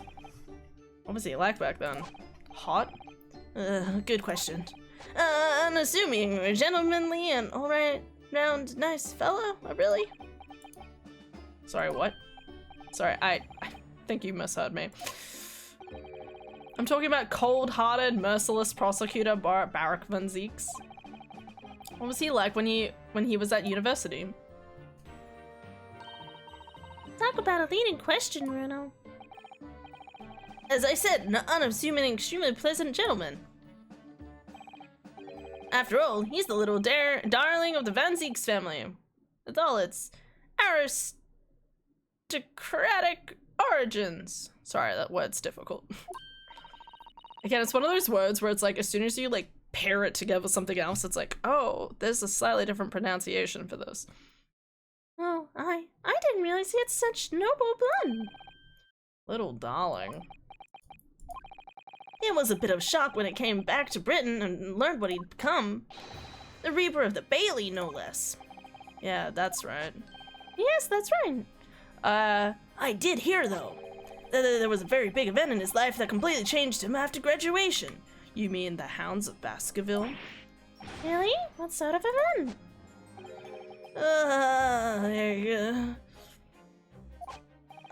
I'm sorry. I don't know anymore. I wasn't in the country at the time. I was in Germany already. Yeah, of course. If he heard all about the Reaper, I really don't have the heart to tell him that Lord Fenzeeks will be the prosecutor in court tomorrow. He'll find out. The full name of the victim, the man who died in yesterday's accident, was Mr. Odie Asman, wasn't it? What exactly was your relationship with the man? He first visited me in my laboratory in Germany a year ago now. He said he wanted to invest in my immaculate hypothesis. I thanked my lucky stars. I see. So you hadn't really known each other until then? Money for scientific research. I'm so envious. As far as I was concerned, the man was an angel. Oh, really? An archangel, even. They're not trustworthy. He was prepared to fund a practical demonstration of my hypothesis for a presentation at the Great Expedition. Suspicious. And if that went well, I could expect additional financial support for my research from the British government. Mr. Asman provided me with money and an exceptional engineer. He produced a machine to my precise specifications. But then your dreams were blown to dust in one enormous explosion. There's plenty of opportunities for things to go amiss. As you can see, I owe everything to Mr. Asman. I would never, ever have thought of taking the man's life. Well, he seems genuine enough. I don't think he's lying. But why didn't you test it on a rat first? It would have been so easy to get a rat.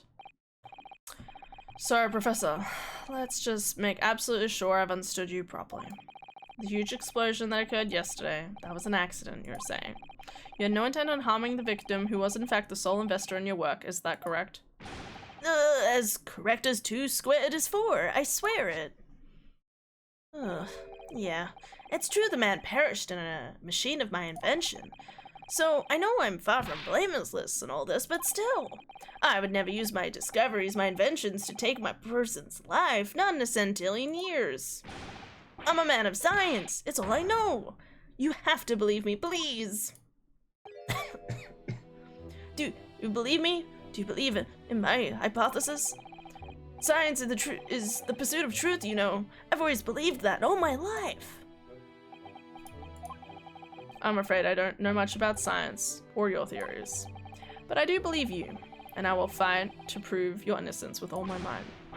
I'm a man of law, it's all I know. You have to believe in me, please. When I went to live in Germany after I graduated, I have to keep like touching my glasses to kind of like, that's my like my touchstone. I learned something very important. Nationality, class, lineage, none of that matters. As long as you try your hardest, you can achieve anything. Yeah! I like how this, like they keep trying to reiterate this point. Thank you, Professor. And thank you in advance for defending me tomorrow in court. Alright, Bruno. It's time to murder you. Let's go to the Great Expedition. Well, that's where the incident happened, isn't it? Yeah, I suppose that's true. Time to investigate.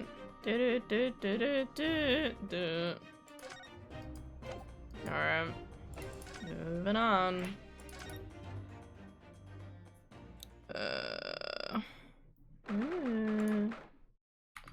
Whoa. Showgrounds are a little too big for my liking. I'm walking around in dense crowds for 2 hours now, and I felt myself swooning 3 times. That's a feels. There are a lot of people here, aren't they? I've almost been trodden on 3 times. Be careful. Warn you, Iris. Don't let go of my hand. We finally made it through the throngs, though, by the looks of it. Here we are underneath the public experimentation stage where the explosion happened yesterday. Interesting that there is a crack in the thing, though.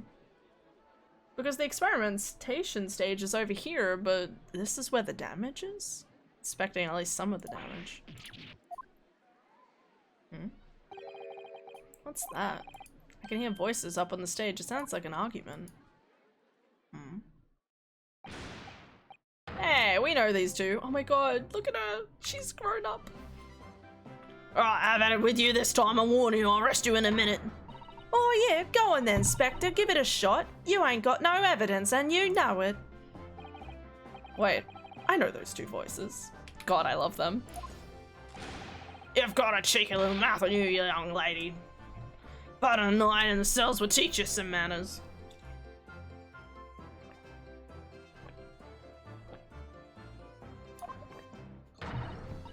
Just try it, I dare ya, if you want that bag of chips rammed up and down your throat. I want chips. Yoo-hoo, Grexy, what are you doing up there?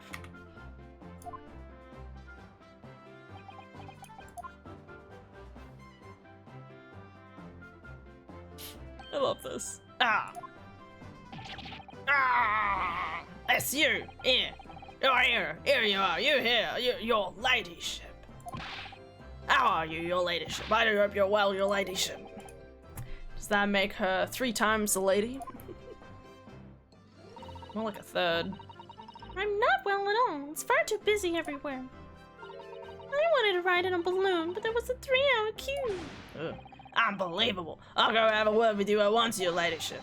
You'll be flying as high as a kite in no time once I pull some strings for you. Yeah, sure. Tobias Gregson. Okay.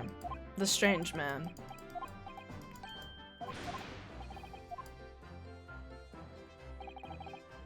What Kips then? Don't tell me you're on the case. Yes, I'm acting for the defense. So we're here to investigate. Dear me, what's the situation? That's the situation, is it? Is it really that troubling?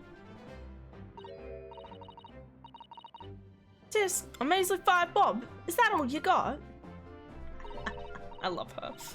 You're a lawyer, ain't ya? You could stand to carry a bit more copper around in your pockets, Mr. Nada Otter. What? Hey, that's my last bit of spending money, that is. You can have it back, but I'll have to charge you for it. 3 bob. This is Gina Lestrade. We love her. What's your problem, eh, Otto? Diver, pickpocket? What's with all the name calling? You want bag of chips rammed down your throat and all, do ya? I thought you were proud to be a diver, Gina. You were just arguing with Miss Inspector Gregson about it, weren't you? I assumed you'd been up to your usual tricks here at the showground. That ain't no way to talk to a lady, Otto. Half a year's a long time. People change. I'm an apprentice now, learning to be a Scotland Yard detective. Yes! Yes, slay woman! I love this. Get up in the world. So you'll have to call me what everyone else does. It's Inspector Lestrade now. I'm so proud. I've seen her grow up so much. Okay. Inspector? That badge is homemade, surely. Nah, looks great. The inspector part isn't entirely accurate. No one calls her that. But what it's worth anyway. Investigating is off the cards for all of us. What's that supposed to mean? Right, well, I'll be back up top. You hold the fort down here, alright? Right, sir. This raises a lot of questions. Tuck in, fulfilling her Holmes's reference. Well, what are you referring to exactly?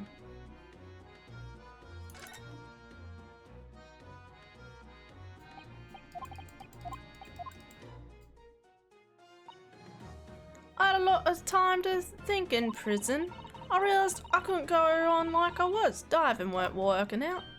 Oh, I'm so pleased to hear it, Ginny. Well done! So, went from a pickpocket to a detective? You got it. Good, and Inspector Lestrade sound like something out of a book, eh? Talk about sea change. And then there's Iris's old man to think about. Iris's father, you mean? Yeah, I promised her, didn't I? Said I'll get all the police forces around the world to pull up all the stops looking for him. Just a small part of promise then, nothing serious. Oh, Ginny, you're so sweet. But he's already dead. We just haven't told her. So anyway, that's how I had to go at the test for Scotland Yard. Oh, the trouble is, I don't read so well, do I? Just a small problem, nothing serious. And that's when Hurley approached Grexy and asked for help. So the inspector said he'd take full responsibility for Ginny and make her a sort of apprentice. That was very magnanimous of Inspector Gregson and brave. Honestly, props to Gregsy. Oh, you know Hurley. He enjoys finding ways to make people do what he wants. The great detective likes digging for dirt, in other words. So, the long and short of it is, if you've got questions about the case, you can ask Inspector Lestrade. Alright then, Inspector. Actually, there's still a big mystery around Gina, isn't there? Oh, what Rena won? Well, 6 months ago, Gina was the defendant in a trial prosecuted by the Reaper. She was found not guilty.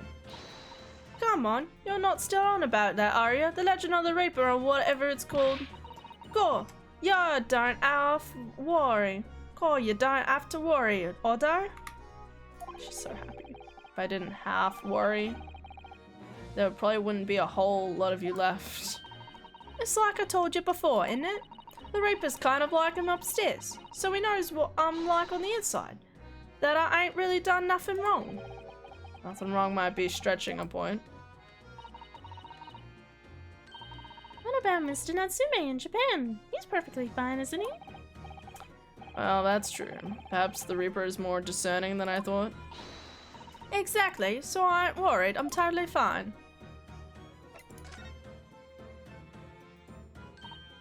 Cool, it was out of this world, it was. The brainy bloke pulled a bunch of levers on his machine and suddenly it started billowing smoke. Then it just went pop.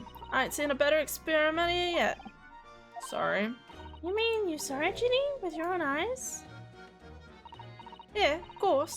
The boss is in charge here, ain't he? Of course, of keeping everything running smoothly, I mean. Inspector Gregson. So all I have to say is, I'm on duty and I can't do whatever I want to. Get this, I was up in one of them flying balloons when it happened, watching it from above. Oh, you're so lucky, Ginny. Maybe I should join the Scotland Yard too. Honestly, you'd be pretty good at it. Yeah, do it. You know how to put the boss in his place already, right, Iris? You have no trouble at all. That's settled. When do I start? Oh, no, you can't join Scotland Yard, Iris. We'll see. Anyway, what I don't understand is, if the machine exploded so spectacularly, how can Professor Bunnybrain still be claiming that his experiment was a success? Oh, right. Well, it was a success in a way. The body teleported? Are they gonna make it that the body teleported to the Crystal Tower? That would be insane. It was? How could it have been? Surely after the whole machine blew up, no one could call the experiment a success. It's like I said, it is sort of work. I mean, yeah, there was a load of smoke in that whopping great bang. Well, where do you think they found the victim's body, eh? In the Crystal Tower over here. What? In the tower? Oh, I love this. This is such a good idea. You can see for yourself, can't you? Up there above the scaffold. Oh, where all the glass is broken, you mean? I feel like I've done like 50,000 voices in one night. Yeah, the cage what the victim got in after the whiff. Really did get beamed through the air and whatever and landed all the way over there. So, you see, it did kind of work, didn't it? What? I don't believe it. I mean, I don't get the ins and outs of it, but something possible, right, with science? Yeah, I'll tell you what, you can have this. It's a plan of the experiment I drew up at the yard. Are you sure? Yeah, go on. I had 3 bob off you before, so fair's fair. Didn't actually give that to you, did I?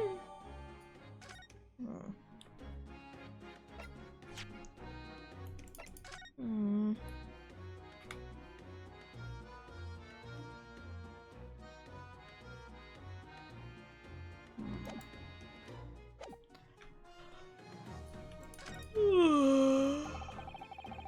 Something Inspector Gregson said before seemed a little strange.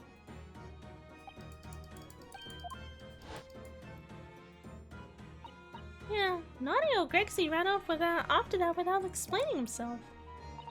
Oh, right, that.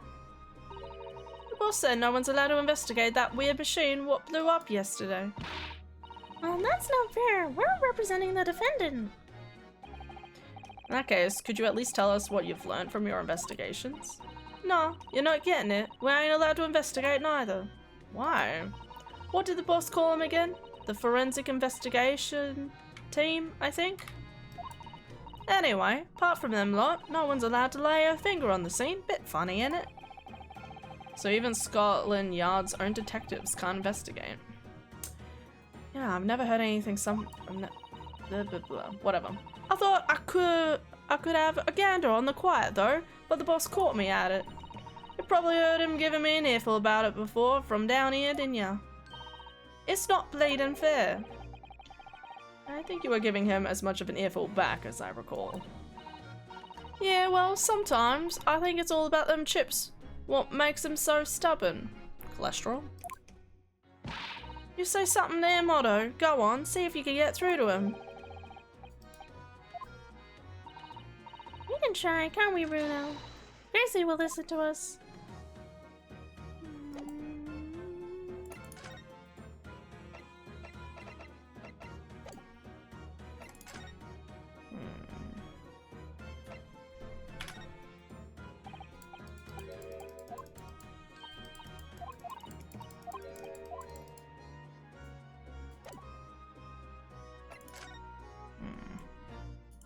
Look at the green stuff. Oh, look, what's that? A piece of ripped cloth. It's not like any fabric I've ever seen before. Thick and stiff, it looks extremely durable. Cloth? It's canvas, I think. Some sort of rubber backing. And the edges appear to be a bit charred as well. Maybe that means it had something to do with the explosion. Let's make a note of it while Ginny's mid-yawn. Okay.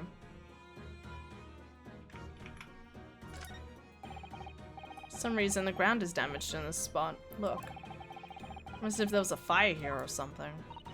Yeah, if you look closely, there's some scattered ash and burnt embers too.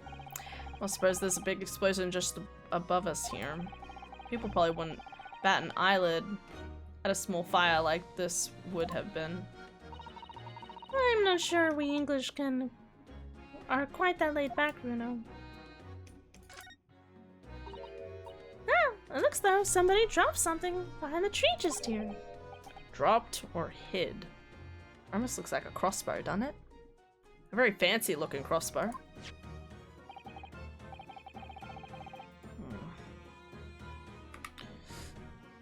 Just wait for this to be like the Miles Edgeworth final case in the first game where there was the line, for those who don't remember for some crazy reason, they ended up shooting shooting like an arrow with a line attached from one office to the other. And then they put something on the top row and then like made it fall down to the other side.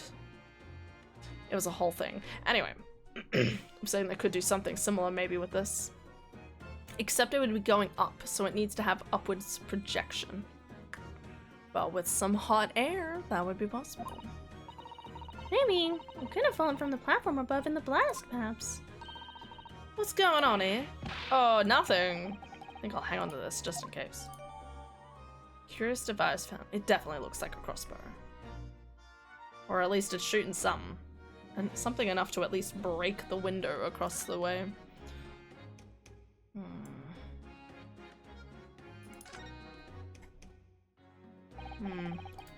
Crystal Tower. Certainly an apt name. It's built to be the focal point of the expedition, and it definitely is, being so tall and with all the glass. Can't imagine a building like this ever being erected in Japan. There are lots of exhibits around the town as well, apparently. Of course, there's an observation deck, but there's also an art gallery, a zoo, and a museum. I heard you have to queue for 3 hours just to get through the doors. At the moment, the shattered glass from the failed experiment may well be the biggest draw. And thanks to the accident, the whole tower is shut. On purpose, perhaps? Certainly, it's not the Crystal Tower anymore, but the Crystal Glass Shower. Apparently everyone's taking to the skies now to look down on the disaster area from above. But there's a 3-hour queue. Yeah, okay.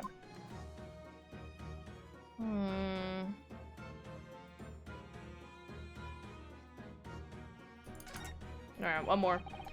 Stairs obviously lead to the stage. Should go up there and investigate. Game? Oh. Wow. That's so cool.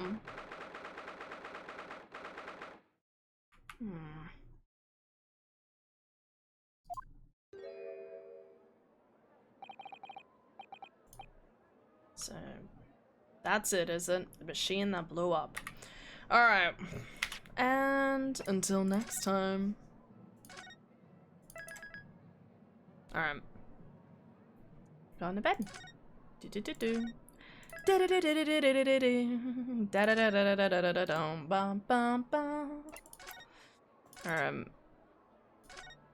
we're getting there. We're getting there. Still a bit further to go. Oh, it's gonna be a long case though. Already, if every part is like this, it's gonna be a long case. Anyway, thank you guys so much for watching. Hope you'll have an excellent day today and tomorrow, okay? Have a wonderful time. Good night, beloved Han Illy. Good night, beloved Lily. Love you. Have a good sleep day. A sleep day. Just sleep all day. Okay, that's my plan. Anyway, have a good night's sleep. Look after yourselves, okay? And I will see you all tomorrow. Yeah. Unfortunately, tomorrow will also be a short stream again because I got work in the morning. God, all of this work taking me away from my video games. Yeah, it's disrespectful, that is. Tragic. I haven't had a chance to do that voice in a while. It's disrespectful, that is. It's a real shame. The photographer.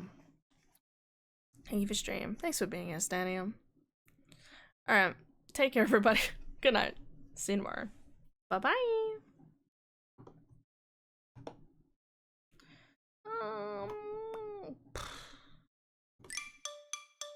I know.